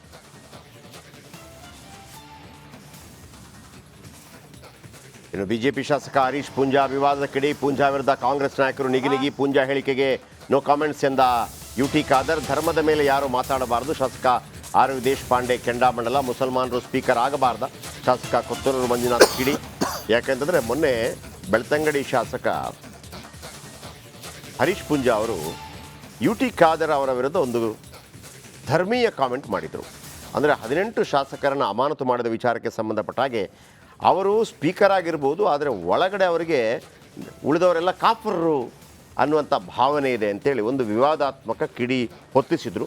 ಇದು ಉದ್ದೇಶಪೂರ್ವಕವಾಗಿ ಮಾಡಿದ್ದ, ಅದೊಂದು ಸುದ್ದಿ ಆಗಲಿ ಅನ್ನೋ ಕಾರಣಕ್ಕಾಗಿ ಮಾಡಿದರೆ ಗೊತ್ತಿಲ್ಲ. ಆದರೆ ಇದೆಲ್ಲ ಹೊರತಾಗಿ BJP 18 ಶಾಸಕರನ್ನ ಅಮಾನತು ಮಾಡಿದ ನಂತರ ಎಲ್ಲ ಕೂತ್ಕೊಂಡು ಮಲಗಿಬಿಟ್ರಲ್ಲ ಅನ್ನೋದೇ ಒಂದು ಬೇಸರ ನನಗೆ. ಅದರ ಬಗ್ಗೆ ಯಾರು ಆಲೋಚನೆ ಮಾಡಿಲ್ಲ. ನನಗೆ ಭಾಳ ಆಶ್ಚರ್ಯ. ಅವ್ರದ್ದು ಹೆಂಗಿತ್ತು ಅಂದರೆ, ಹೌದಾ ಅಮಾನತು ಮಾಡಿದಾರ, ಹಬ್ಬ ಎಲ್ಲ ಮುಗಿಸ್ಕೊಂಡು ಬನ್ನಿ, ಹಬ್ಬ ಎಲ್ಲ ಮುಗಿಸ್ಕೊಂಡು ಬಂದ ನಂತರ ಒಂದು ನಿದ್ದೆ ಗಿದ್ದೆ ಎಲ್ಲ ಒಂದು ಟೂರೆಲ್ಲ ಹೊಡ್ಕೊಂಡು ಬನ್ನಿ, ಆಮೇಲೆ ಮಾತಾಡೋಣ ಅಂತೇಳಿ. ಆಮೇಲೆ ಅಶೋಕ್ ಏನೋ ಒಂದು ಪತ್ರ ಬರ್ದಂಗಿದೆ. ಅವರ ಯಾವುದು ಹನಿ ಟ್ರ್ಯಾಪು, ಅವರ ಕೊಲೆ ಟ್ರ್ಯಾಪು, ಕಾಯನೈ ಪಿಯನೈ, ಗ್ಲಾಸ್ ಪೋರ್ಟಲ್ಲ, ಇವರು 18 ಜನ ಹೊರಗೆ. ಅದರ ಬಗ್ಗೆ ಯಾವನಾದರೂ ಮಾತಾಡಿದ್ರಾ? ಬನ್ನಿ ಇದರ ಬಗ್ಗೆ ಪೂಂಜಾ ಏನು ಹೇಳಿದರು ಮತ್ತು ಖಾದರ್ ಅದಕ್ಕೆ ಏನು ಉತ್ತರ ಕೊಟ್ಟರು ಕೇಳಿಸ್ಕೊಳ್ಳಿ. ಚೇರಲ್ಲಿ ಕೂತು ಸುಮ್ಮನೆ ಆಡುವ ಬಾಯಿಯಲ್ಲಿ ಮಾತ್ರ ಅಂತರಾಳದಲ್ಲಿ ಜಾತಿಯನ್ನು ಬಿಟ್ಟು ಖಾದರ್ ಇಲ್ವೇ ಇಲ್ಲ. ಅಂದರೆ ಅವರು ನಿರ್ಧಾರದಿಂದ ಬೇರೆ 100ಕ್ಕೆ 100 ಮುಸಲ್ಮಾನರ 1 ಇಂಚನ್ನು ಆಚೆ ಈಚೆ ಮಾಡದೆ ಅನುಷ್ಠಾನಕ್ಕೆ ತರತಕ್ಕಂಥ ಒಬ್ಬ ವ್ಯಕ್ತಿ. ಈ ಅಮಾನತ್ ಮಾಡೋದ್ರಿಂದ ಮತ್ತು ಅವರ ಸಮುದಾಯಕ್ಕೂ ಏನು ಸಂಬಂಧ ಅಂತ ಅನ್ಸುತ್ತೆ ನಿಮಗೆ? ಹಿಂದೂ ಸಮಾಜವನ್ನು ಕಡೆಗಣಿಸುವಂಥದ್ದೇ ಅವರ ಮುಖ್ಯ ಉದ್ದೇಶ ಇರತಕ್ಕಂಥದ್ದು. ಕಾಫಿರನ್ನು ಕೊಲ್ಲಿ ಅಂತಲೇ ಅವರ ಧರ್ಮ ಗ್ರಂಥಗಳು ಹೇಳ್ತಕ್ಕಂಥದ್ದು. ಇವತ್ತು ಈ ರಾಜ್ಯ ಆಡಳಿತದ ಅವಧಿಯಲ್ಲಿ ಹಿಂದೂಗಳನ್ನು ಅಂದರೆ ಕಾಫಿರ್ ಅಂತ ಏನು ಅವ್ರು ಹೇಳ್ತಾರೆ, ಅವರನ್ನು ಅವಮಾನಿಸುವುದು ಸಹ ಅವರ ಧರ್ಮದಲ್ಲಿ ಅವ್ರಿಗೆ ಹೇಳಿಕೊಟ್ಟಿರ್ತಕ್ಕಂಥದ್ದು. ಚೇರಲ್ಲಿ ಕೂತು ಸುಮ್ಮನೆ ಆಡುವ ಬಾಯಿಯಲ್ಲಿ ಮಾತ್ರ ಅಂತರಾಳದಲ್ಲಿ ಜಾತಿಯನ್ನು ಬಿಟ್ಟು ಖಾದರ್ ಇಲ್ವೇ ಇಲ್ಲ. ಅಂದರೆ ಅವರು ನಿರ್ಧಾರದಿಂದ ಬೇರೆ 100ಕ್ಕೆ 100 ಮುಸಲ್ಮಾನ ತೀರ್ಮಾನ ಮುಸ್ಲಿಂ ತೀರ್ಮಾನ ಹೊಂದಿರ ನೋ ಕಮೆಂಟ್. ಒಂದು ತೀರ್ಮಾನ ಮುಸ್ಲಿಂ ತೀರ್ಮಾನ ಹೊಂದಿರ ನೋ ಕಮೆಂಟ್. ಒಂದು ತೀರ್ಮಾನ ಮುಸ್ಲಿಂ ತೀರ್ಮಾನ ಹೊಂದಿರ ನೋ ಕಮೆಂಟ್. ಒಂದು ತೀರ್ಮಾನ ಮುಸ್ಲಿಂ ತೀರ್ಮಾನ ಹೊಂದಿರ ನೋ ಕಮೆಂಟ್. ನೋಡಿ, ಇಲ್ಲಿ UT ಖಾದರ್ ವ್ಯವಹರಿಸಿದ ರೀತಿ ಎಲ್ಲ ಒಬ್ಬ ಜನಪ್ರತಿನಿಧಿಯಾದವ ಒಂದು ಡಿಪ್ಲೊಮ್ಯಾಟಿಕ್ ಆಗಿ ಹೇಗಿರಬೇಕು ಅನ್ನೋದನ್ನು ತೋರಿಸಿದ್ದು. ಹೌದು, ನಿಜವಾಗ್ಲೂ UT ಖಾದರ್ ಅವ್ರನ್ನ ರೊಚ್ಚಿಗೇಳಿಸುವಂಥ ಹೇಳಿಕೆ ಅದು. ಆಮೇಲೆ ಹರೀಶ್ ಪೂಂಜಾ ಅವರ ಉದ್ದೇಶ ಕೂಡ ಅವರನ್ನು ರೊಚ್ಚಿಗೇಳಿಸಬೇಕು ಅಂತಲೇ ಆಗಿದೆ. ನೀವು ಯಾವಾಗ ನಿಮ್ಮನ್ನು ರೊಚ್ಚಿಗೇಳಿಸುವ ಸಂದರ್ಭದಲ್ಲಿ ನೀವು ಸೈಲೆಂಟ್ ಆಗಿರ್ತೀರಿ, ನೀವು ಡಿಪ್ಲೊಮ್ಯಾಟ್ ಆಗಿ ವ್ಯವಹರಿಸ್ತೀರಿ, ಗೆದ್ರಿ ಅಂತ ನೀವು ಗೆದ್ರಿ ಮತ್ತು ನಿಮ್ಮನ್ನು ಸಮಾಜ ನೋಡುವ ರೀತಿ ಬೇರೆ ಆಗಿರ್ತದೆ. ನಿಮ್ಮನ್ನು ನೋಡೋ ರೀತಿಯೇ ಬೇರೆ ಆಗಿಬಿಡ್ತೀರಿ. ಆಗಲ್ಲ ಅಂತೇಳಿ ನಾಳೆ ನೀವು ನೋಡಿಬೇಕಿದ್ರೆ ಇದೇ ಹರೀಶ್ ಪೂಂಜಾ ಮತ್ತು ಯು ಟಿ ಖಾದರ್ ಮುಖಾಮುಖಿ ಆದಾಗ ಅವರಿಬ್ಬರ ನಡುವೆ ಯಾವುದೇ ತಕರಾರುಗಳಿರೋದಿಲ್ಲ. ಹರೀಶ್ ಪೂಂಜಾ ಅವರು ಕೂಡ ಒಳ ಮನಸ್ಸಿನಿಂದ ಒಪ್ಕೊಂಡ್ಬಿಡ್ತಾರೆ. ನಮಗೇನಿರ್ತದೆ, ನಿಮ್ಮ ಇದು ಕಾಲೆಳೆಯುವಂಥ ಪ್ರಕ್ರಿಯೆ, ಇದು ಕಾಲೆಳಿಬೇಕು ಅಂತಿರುತ್ತೆ. ನೀವು ಅದಕ್ಕಿಂತ ಮೇಲೆ ಹೋಗ್ಬಿಡ್ತೀರಿ ಕಾಲೆಳೆಯುವಂಥ ಪ್ರಕ್ರಿಯೆಯಲ್ಲಿ. ಈಗ ಅವನು ನಿಮ್ಮನ್ನು ಅವನು ಕಾಲೆಳೆದಾರಿ, ಅವನೇನ್ರಿ ಕಾಲೆಳಿತಾರೆ, ಅವನು ನನ್ನ ತಮ್ಮ ಇದ್ದಂಗೆ ಅಥವಾ ಅವನ ಅಣ್ಣ ಇದ್ದಂಗೆ ಅಂತ ಹೇಳುವಾಗ ಆ ಕಾಲೆಳೆಯೋಕ್ಕೆ ಪ್ರಯತ್ನ ಪಟ್ಟು ನಾವು ಸೋತೋಗ್ಬಿಟ್ಟಂಗೆ. ಅರ್ಥ ಆಯ್ತಾ? ಈಗ ನೋಡ್ರಿ ಸರ್, ನಿಮ್ಮನ್ನು ಕಾಲೆಳೆಯೋಕ್ಕೆ ಪ್ರಯತ್ನ ಪಟ್ಟಾತ, ನಿಮ್ಮನ್ನು ಬೀಳ್ಸೋಕ್ಕೆ ಪ್ರಯತ್ನ ಪಟ್ಟ. ಅವ್ನು ಬೀಳ್ಸೋಕ್ಕೆ ಪ್ರಯತ್ನ ಪಡೋದೇನು ರೀ? ಅವ್ನು ನನ್ನ ತಮ್ಮ ಇದ್ದಂಗೆ, ಅಣ್ಣ ಇದ್ದಂಗೆ. ಅವ್ನು ನನ್ನನ್ನು ಬೀಳು ಅಂದರೆ ನಾನೇ ಬೀಳ್ತೀನಿ. ಅವ್ನು ಕಾಲೆಳೆದು ಯಾಕೆ? ಅವ್ನು ಬೇಕಾಗಿ ಏನು ಬೇಕಿದ್ರು ಮಾಡಬಲ್ಲ ಅಂತ ಹೇಳ್ಬಿಟ್ರೆ, ಈ ಕಾಲೆಳೆಯೋರಿಗೆ ಅವ್ನು ನನ್ನ ಅಣ್ಣ ಇದ್ದ ಹಾಗೆ, ತಮ್ಮ ಇದ್ದ ಹಾಗೆ ಅಂತ ಅಂದ್ರಲ್ಲ, ಒಂದು ಸನ್ನಿವೇಶ ನೆನಪಾಯ್ತು. ಈ ಎಲ್ಲ ಕಡೆ ನೋಡಿರ್ತೀವಿ ಅದು ನೀವು. ಈ ಅಳಿಲು ರಾಮನ ಕಾಲ್ ಕೆಳಗಡೆ ಸಿಕ್ಕಾಕೊಂಡಿತ್ತಂತೆ. ಅವಾಗ ಅಳಿಲೆಲ್ಲಿ ಹೋಯ್ತು ಅಂತ ಹುಡುಕಾಡಿದಾಗ ಅಳಿಲಲ್ಲೇ ಕಾಲ್ ಕೆಳಗಡೆನೇ ಇತ್ತಂತೆ. ರಾಮ ಕೇಳ್ತಾನಂತೆ ಅಳಿಲ್ಗೆ, ನೀನು ಯಾಕೆ ನನ್ನ ಕೂಗ್ಲಿಲ್ಲ, ನಾನು ಇಲ್ಲಿದ್ದೀನಿ ಅಂತ ನೀನು ಯಾಕೆ ನನ್ನ ಕೂಗ್ಲಿಲ್ಲ ಅಂತ ಕೇಳಿದಾಗ ಅಳಿಲ್ ಹೇಳ್ತಂತೆ, ನಾನು ಏನಂತ ಕರೀಲಿ, ಯಾರನ್ನಂತ ಕೂಗ್ಲಿ, ನೀನೇ ನನ್ನ ತುಳಿದ ಮೇಲೆ. ಓಕೆ, ಇದಕ್ಕೆ ಸಂಬಂಧಪಟ್ಟ ಹಾಗೆ ಒಂದು ರಿಪೋರ್ಟ್ ಇದೆ ನಿಮ್ಮ ಮುಂದೆ, ಹರೀಶ್ ಪೂಂಜಾ ವಿಚಾರಕ್ಕೆ ಸಂಬಂಧಪಟ್ಟ ಹಾಗೆ ನೋಡ್ಕೊಂಬಲ್ಲಿ.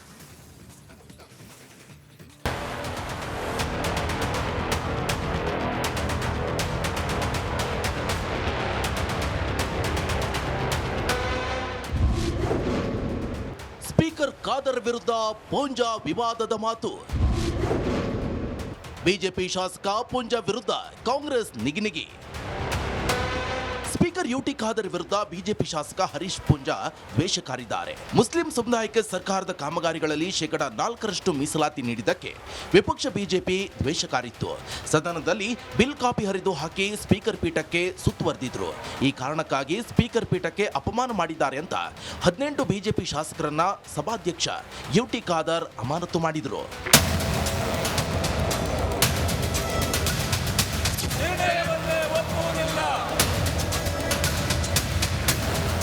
ನಮ್ಮ ಧರ್ಮದವರಿಗೆ ಎಲ್ಲರೂ ಸಲಾಂ ಹೊಡಿಬೇಕು ಅಂತ ಖಾದರ್ ಸ್ಪೀಕರ್ ಆದಾಗಲೇ ಎಲ್ಲ ಮುಸಲ್ಮಾನರು ಸಂತೋಷಪಟ್ಟಿದ್ರು. ಈಗ ಸ್ಪೀಕರ್ ಸ್ಥಾನದಲ್ಲಿ ಕೂತು ಖಾದರ್ ಅದನ್ನ ಸಾಧಿಸಿದ್ದಾರೆ. ಒಬ್ಬ ಮುಸಲ್ಮಾನನಿಗೆ ಕಾಫಿರರ ಬಗ್ಗೆ ಯಾವ ಭಾವನೆ ಇರುತ್ತೆ, ಇದನ್ನ ಖಾದರ್ ಈ ಮೂಲಕ ತೋರ್ಪಡಿಸಿದ್ದಾರೆ. ಹೆಸರಿಗಷ್ಟೇ ಇಲ್ಲಿ ಅಂಬೇಡ್ಕರ್ ಸಂವಿಧಾನ ಎಲ್ಲವೂ ಕೂಡ ಹಿಂದೂಗಳ ಮೇಲೆ ದ್ವೇಷ ಅನ್ನೋದು ಸಾಬೀತಾಗಿದೆ ಅಂತ ವಿವಾದಾತ್ಮಕ ಹೇಳಿಕೆ ನೀಡಿದ್ರು. ಚೇರಲ್ಲಿ ಕೂತು ಸುಮ್ಮನೆ ಆಡುವ ಬಾಯಿಯಲ್ಲಿ ಮಾತ್ರ ಅಂತರಾಳದಲ್ಲಿ ಜಾತಿಯನ್ನು ಬಿಟ್ಟು ಖಾದರ್ ಇಲ್ವೇ ಇಲ್ಲ. ಅಂದ್ರೆ ಅವರು ನಿರ್ಧಾರದಿಂದ ಬೇರೆ 100ಕ್ಕೆ 100 ಮುಸಲ್ಮಾನರ 1 ಇಂಚನ್ನು ಆಚೆ ಈಚೆ ಮಾಡದೆ ಅನುಷ್ಠಾನಕ್ಕೆ ತರತಕ್ಕಂಥ ಒಬ್ಬ ವ್ಯಕ್ತಿ. ಈ ಅಮಾನತ್ ಮಾಡಿದ್ರಿಂದ ಮತ್ತು ಅವರ ಸಮುದಾಯಕ್ಕೂ ಏನ್ ಸಂಬಂಧ ಅಂತ ಅನ್ಸುತ್ತೆ ನಿಮಗೆ? ಹಿಂದೂ ಸಮಾಜವನ್ನು ಕಡೆಗಣಿಸುವಂಥದ್ದೇ ಅವರ ಮುಖ್ಯ ಉದ್ದೇಶ ಇರತಕ್ಕಂಥದ್ದು. ಕಾಫಿರನ್ನು ಕೊಲ್ಲಿ ಅಂತಲೇ ಅವರ ಧರ್ಮ ಗ್ರಂಥಗಳು ಹೇಳ್ತಕ್ಕಂಥದ್ದು. ಇವತ್ತು ಈ ರಾಜ್ಯ ಆಡಳಿತದ ಅವಧಿಯಲ್ಲಿ ಹಿಂದೂಗಳನ್ನು ಅಂದರೆ ಕಾಫಿರ್ ಅಂತ ಏನು ಅವ್ರು ಹೇಳ್ತಾರೆ, ಅವರನ್ನು ಅವಮಾನಿಸುವುದು ಸಹ ಅವರ ಧರ್ಮದಲ್ಲಿ ಅವ್ರಿಗೆ ಹೇಳಿಕೊಟ್ಟಿರ್ತಕ್ಕಂಥದ್ದು. ಪೂಂಜಾ ವಿರುದ್ಧ ಕಾಂಗ್ರೆಸ್ ನಾಯಕರು ಕೆಂಡ. ಹರೀಶ್ ಪೂಂಜಾ ಅವ್ರ ಮಾತು ನಾನು ತೀವ್ರ ಶಬ್ದದಿಂದ ಖಂಡಿಸ್ತೇನೆ. ಯಾರು ಒಬ್ಬ ವ್ಯಕ್ತಿಗೆ, ಒಬ್ಬ ಮಂತ್ರಿ ಇರಲಿ, ಸ್ಪೀಕರ್ ಇರಲಿ, ಡೆಪ್ಯೂಟಿ ಸ್ಪೀಕರ್ ಇರಲಿ, ಅಪೋಸಿಷನ್ ಲೀಡರ್ ಇರಲಿ, ಅವನ ಜಾತಿ ಧರ್ಮ ಮೇಲೆ ಮಾತಾಡಬಾರ್ದು. ಅವನ ಜಾತಿ ಧರ್ಮ ಪ್ರಕಾರ ನಡ್ಕೊಳ್ಳೋದಿಲ್ಲ. ಸ್ಪೀಕರ್ ನಿಷ್ಪಕ್ಷವಾಗಿ ನಡೀತಾರೆ, ಪಕ್ಷಾತೀತವಾಗಿ ನಡೆಸ್ತಾರೆ, ಕಾನೂನಂತೆ ಕೆಲಸ ಮಾಡ್ತಾರೆ. ಯುಟಿ ಖಾದರ್ ಒಂದು ಒಳ್ಳೆಯ ಹೆಸರಿದೆ, ಒಂದು ಆದರ್ಶವಾದ ಸ್ಪೀಕರ್ ಅಂತ. ಸ್ಪೀಕರ್ ಪೇಪರ್ ಅವ್ರಿಗೆ ಧಿಕ್ಕಾರ ಆಗ್ತೈತೆ ಅಂದ್ರೆ ಒಂದು ಮುಸ್ಲಿಮ್ ಸ್ಪೀಕರ್ ಆಗಬಾರ್ದು. ಸಂವಿಧಾನದಲ್ಲಿ ಇದೆಯಾ ಥರ ಆಗ್ಬಾರ್ದು. ಯಾರು ಬೇಕೋ ಸ್ಪೀಕರ್ ಸ್ಥಾನದಲ್ಲಿ ಕುತ್ಕೋಬೋದು. ಜಾತಿನೇ ಇಲ್ಲ ಸ್ಪೀಕರ್, ಅವಸರ ಜಾತಿನೇ ಯಾರು ಬೇಕೋ ಸ್ಪೀಕರ್ ಸ್ಥಾನದಲ್ಲಿ ಕುತ್ಕೋಬೋದು.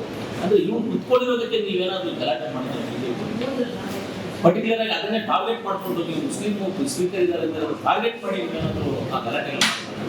ಒಟ್ಟಾರೆ ಸದನದಲ್ಲಿ ದುರ್ವರ್ತನೆ ಆರೋಪದಡಿ ಬಿಜೆಪಿಯ 18 ಸದಸ್ಯರನ್ನ 6 ತಿಂಗಳ ತನಕ ಅಮಾನತು ಮಾಡಿ ಸಭಾಧ್ಯಕ್ಷ ಯುಟಿ ಖಾದರ್ ವಿರುದ್ಧ ಬಿಜೆಪಿ ಶಾಸಕ ಹರೀಶ್ ಪೂಂಜಾ ಮಾತನಾಡಿದ್ದು ಎಷ್ಟು ಸರಿ ಎಂಬ ಪ್ರಶ್ನೆ ಇದೀಗ ಎಲ್ಲೆಡೆ ಚರ್ಚೆ ಆಗ್ತಿದೆ. Bureau report, Republic Kannada. ಇನ್ನು ರಾಜ್ಯದಲ್ಲಿ ದರ ಏರಿಕೆಯ ಬರೆ ಜನರನ್ನ ಬಿಟ್ಟು ಬಿಡದೆ ಕಾಡ್ತಾ ಇದೆ. Metro, KSRTC, BMTC, petrol, diesel, ಹಾಲು, ಕರೆಂಟು, ಲಿಸ್ಟ್ ದೊಡ್ಡದಾಗ್ತಾ ಹೋಗುತ್ತೆ. ಇದರ ವಿರುದ್ಧ ಈಗ ಬಿಜೆಪಿ ಸಮರ ಸಾರ್ತಾ ಇದೆ. ಈ ಸಮರಕ್ಕೂ ಕ್ರೆಡಿಟ್ ಪಾಲಿಟಿಕ್ಸ್. ಬಿಜೆಪಿ ಜೆಡಿಎಸ್ ನಡುವೆ ವೈಮನಸ್ಸು ಶುರುವಾಯ್ತಾ ಇದೇ ವಿಚಾರವಾಗಿ ಅನ್ನೋಂಥ ಪ್ರಶ್ನೆ. ಯಾಕಂದ್ರೆ ಕ್ರೆಡಿಟ್ ವಾರ್ಗೆ ಕೋಲ್ಡ್ ವಾರೇ ನಡೀತಾ ಇದೆಯಂತೆ. ಉದ್ದೇಶಪೂರ್ವಕವಾಗಿ ಜೆಡಿಎಸ್ ಅನ್ನ ಹೊರಗಿಟ್ಟು ಪ್ರತಿಭಟನೆಯನ್ನ ಬಿಜೆಪಿ ಮಾಡ್ತಾ ಇದೆ. ಮೂಡಾ ವಿಚಾರದಲ್ಲಿ ಪಾದಯಾತ್ರೆಯನ್ನ ದೋಸ್ತಿ ನಡೆಸಿದ್ರು. ಹಳೆ ಮೈಸೂರು ಭಾಗದಲ್ಲಿ ಕುಮಾರಸ್ವಾಮಿ ಅವರು ಕ್ರೆಡಿಟ್ ಅನ್ನ ತಗೊಂಡಿದ್ರು. ಈಗ ಇವರನ್ನ ಸೇರಿಸ್ಕೊಂಡ್ರೆ ಇದು ಬೇರೆ ರೀತಿ ಮೆಸೇಜ್ ಪಾಸ್ ಆಗುತ್ತೆ ಅಂತ ಹೇಳಿ ಬಿಜೆಪಿಯಿಂದನೇ ಹೋರಾಟವನ್ನ ವಿಜೇಂದ್ರ ರೂಪಿಸಿದಂಗಿದೆ ಅಂತೆ.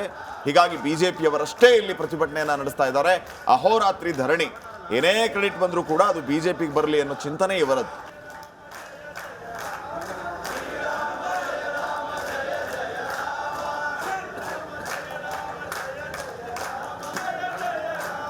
ನಿನ್ನೆಯಿಂದ ಪ್ರಾರಂಭ ಆಗಿರ್ತಕ್ಕಂಥ ಭಾರತೀಯ ಜನತಾ ಪಾರ್ಟಿಯ ಅಹೋರಾತ್ರಿ ಧರಣಿ ಇವತ್ತು ಕೂಡ ಮುಂದುವರೆದಿದೆ. ರಾಜ್ಯದ ಜನ ಈ ಸರ್ಕಾರದ ನೀತಿಗಳೇನಿದ್ದಾವೆ, ಬೆಲೆ ಏರಿಕೆಗಳೇನಿದ್ದಾವೆ, ಇದರಿಂದ ತತ್ತರಿಸಿ ಹೋಗಿದ್ದಾರೆ. ಹಾಗಾಗಿ ನಮ್ಮೆಲ್ಲ ಪಕ್ಷದ ಮುಖಂಡರು ಒಂದಂತೂ ತೀರ್ಮಾನ ಮಾಡಿದ್ದೇವೆ, ಈ ನಮ್ಮ ಹೋರಾಟ ಬೆಲೆ ಏರಿಕೆ ವಿರುದ್ಧದ ಹೋರಾಟ ಇರ್ಬೋದು, ಮುಸಲ್ಮಾನರಿಗೆ ಸರ್ಕಾರಿ ಕಾಮಗಾರಿಗಳಲ್ಲಿ 4% ರಿಸರ್ವೇಷನ್ ಕೊಟ್ಟಿರ್ತಕ್ಕಂಥ ವಿಚಾರ, SC, PSP, TSP ಹಣವನ್ನು ದುರ್ಬಳಕೆ, ಇವೆಲ್ಲವನ್ನು ಕೂಡ ರಾಜ್ಯದ ಜನರ ಮುಂದೆ ತೆಗೆದುಕೊಂಡು ಹೋಗಬೇಕು. ಯಾಕೆಂದರೆ ರಾಜ್ಯದ ಜನ ಇವತ್ತು ಆಕ್ರೋಶಿತರಾಗಿದ್ದಾರೆ ಸರ್ಕಾರದ ವಿರುದ್ಧ. ಹಾಗಾಗಿ ಇವತ್ತು ನಿನ್ನೆ ದಿನ ಪ್ರಾರಂಭ ಆಗಿರ್ತಕ್ಕಂಥ ನಮ್ಮ ಹೋರಾಟ ಏಪ್ರಿಲ್ 7ನೇ ತಾರೀಕು ಮೈಸೂರಿನಿಂದ ಪ್ರಾರಂಭ ಆಗ್ತಕ್ಕಂಥ ಜನಾಕ್ರೋಶ ಯಾತ್ರೆ ಮುಖೇನ ರಾಜ್ಯದ ಪ್ರತಿಯೊಂದು ಜಿಲ್ಲೆಗೂ ಕೂಡ ತಲುಪ್ತೇವೆ. ರಾಜ್ಯದ ಜನರಿಗೆ ಮಂದಟ್ಟು ಮಾಡಿಕೊಡ್ತೇವೆ. ಈ ಸರ್ಕಾರ, ಸಿದ್ದರಾಮಯ್ಯ ನೇತೃತ್ವದ ಕಾಂಗ್ರೆಸ್ ಸರ್ಕಾರ ಯಾವ ರೀತಿ ಹಗಲು ದರೋಡೆ ಮಾಡ್ತಾ ಇದೆ, ಜನರ ಹಣವನ್ನು ಲೂಟಿ ಮಾಡಿ ಜನರಿಗೆ ಬರೆ ಎಳೆದು ನೀವು ಆಶೀರ್ವಾದ ಮಾಡಿ ತಂದಿರತಕ್ಕಂಥ ಕಾಂಗ್ರೆಸ್ ಸರ್ಕಾರ ಯಾವ ರೀತಿ ನಿಮಗೆ ದೋಖ ಮಾಡ್ತಾ ಇದೆ, ಮೋಸ ಮಾಡ್ತಾ ಇದೆ, ಇವೆಲ್ಲವನ್ನು ಕೂಡ ರಾಜ್ಯದ ಜನರ ಮುಂದೆ ನಾವು ಬಿಚ್ಚಿಡ್ತೇವೆ. ಈ ಸರ್ಕಾರದ ನೈಜ ಮುಖವಾಡವನ್ನು ಕಳಿಸ್ತಕ್ಕಂಥ ಕೆಲಸ ಮುಂದಿನ ಒಂದು ತಿಂಗಳು ನಿರಂತರವಾಗಿ ನಾವು ಮಾಡ್ತೇವೆ. ಇವತ್ತು ರಸ್ತೆ ತಡೆ ಸಿಎಂ ಮನೆ ಮುತ್ತಿಗೆ ಎಲ್ಲವೂ ಕೂಡ ಕೂತು ತೀರ್ಮಾನ ಮಾಡ್ತೇವೆ. ಈ ಬಗ್ಗೆ ಇನ್ನಷ್ಟು ಮಾಹಿತಿಯನ್ನು ಕೊಡ್ತಾರೆ ಪ್ರತಿನಿಧಿ ಚಂದ್ರಶೇಖರ್. ಈಗ ನೇರ ಸಂಪರ್ಕದಲ್ಲಿ ಜಾಯ್ನ್ ಆಗಿದ್ದಾರೆ. ಚಂದ್ರಶೇಖರ್, ನಾವು ಗಮನಿಸ್ತಾ ಇದ್ದೀವಿ, ದರ ಏರಿಕೆಯ ಬಿಸಿ ಅಂತೂ ಜನರಿಗೆ ತಟ್ಟಿದೆ. ಅದನ್ನು ಕಾಂಗ್ರೆಸ್ನವರು ಒಪ್ಕೋಬೇಕು. ಯಾಕೆ ದರ ಏರಿಕೆ ಆಗಿಲ್ವಾ, ಸಮರ್ಥನೆ ಮಾಡ್ಕೊಳ್ತಾ ಇರೋದಂತೂ ಈಗ ಆಕ್ರೋಶಕ್ಕೆ ಕಾರಣ ಆಗ್ತಾ ಇದೆ. ಬಿಜೆಪಿಯವರು ಪ್ರತಿಭಟನೆ ಮಾಡ್ತಾ ಇದ್ದಾರೆ ಈ ವಿಚಾರಕ್ಕೆ. ಈಗ ಬಿಜೆಪಿಯಲ್ಲಿ ಈ ಪ್ರತಿಭಟನೆ ವಿಚಾರವಾಗಿಯೂ ಕೂಡ ಕ್ರೆಡಿಟ್ ಪಾಲಿಟಿಕ್ಸ್ ಅಂತೆ. ಕ್ರೆಡಿಟ್ ಪಾಲಿಟಿಕ್ಸ್ ಮಾಡ್ಕೊಳ್ಳಿ ಬಿಡಿ ಅವರು. ಈಗ ಈ ಒಂದು ದರ ಏರಿಕೆ ಬಿಸಿ ನಿಜಕ್ಕೂ ಪಾರದರ್ಶಕವಾಗಿ ವಾಸ್ತವದ ವಿಚಾರಗಳನ್ನು ಇಟ್ಕೊಂಡು ಬಿಜೆಪಿ ಪ್ರತಿಭಟನೆಯನ್ನ ಮಾಡ್ತಾ ಇದೆಯಾ? ಪ್ರತಿಭಟನೆ ಉದ್ದೇಶ ಏನು ಹೇಳ್ತಾರೆ ಅವರು?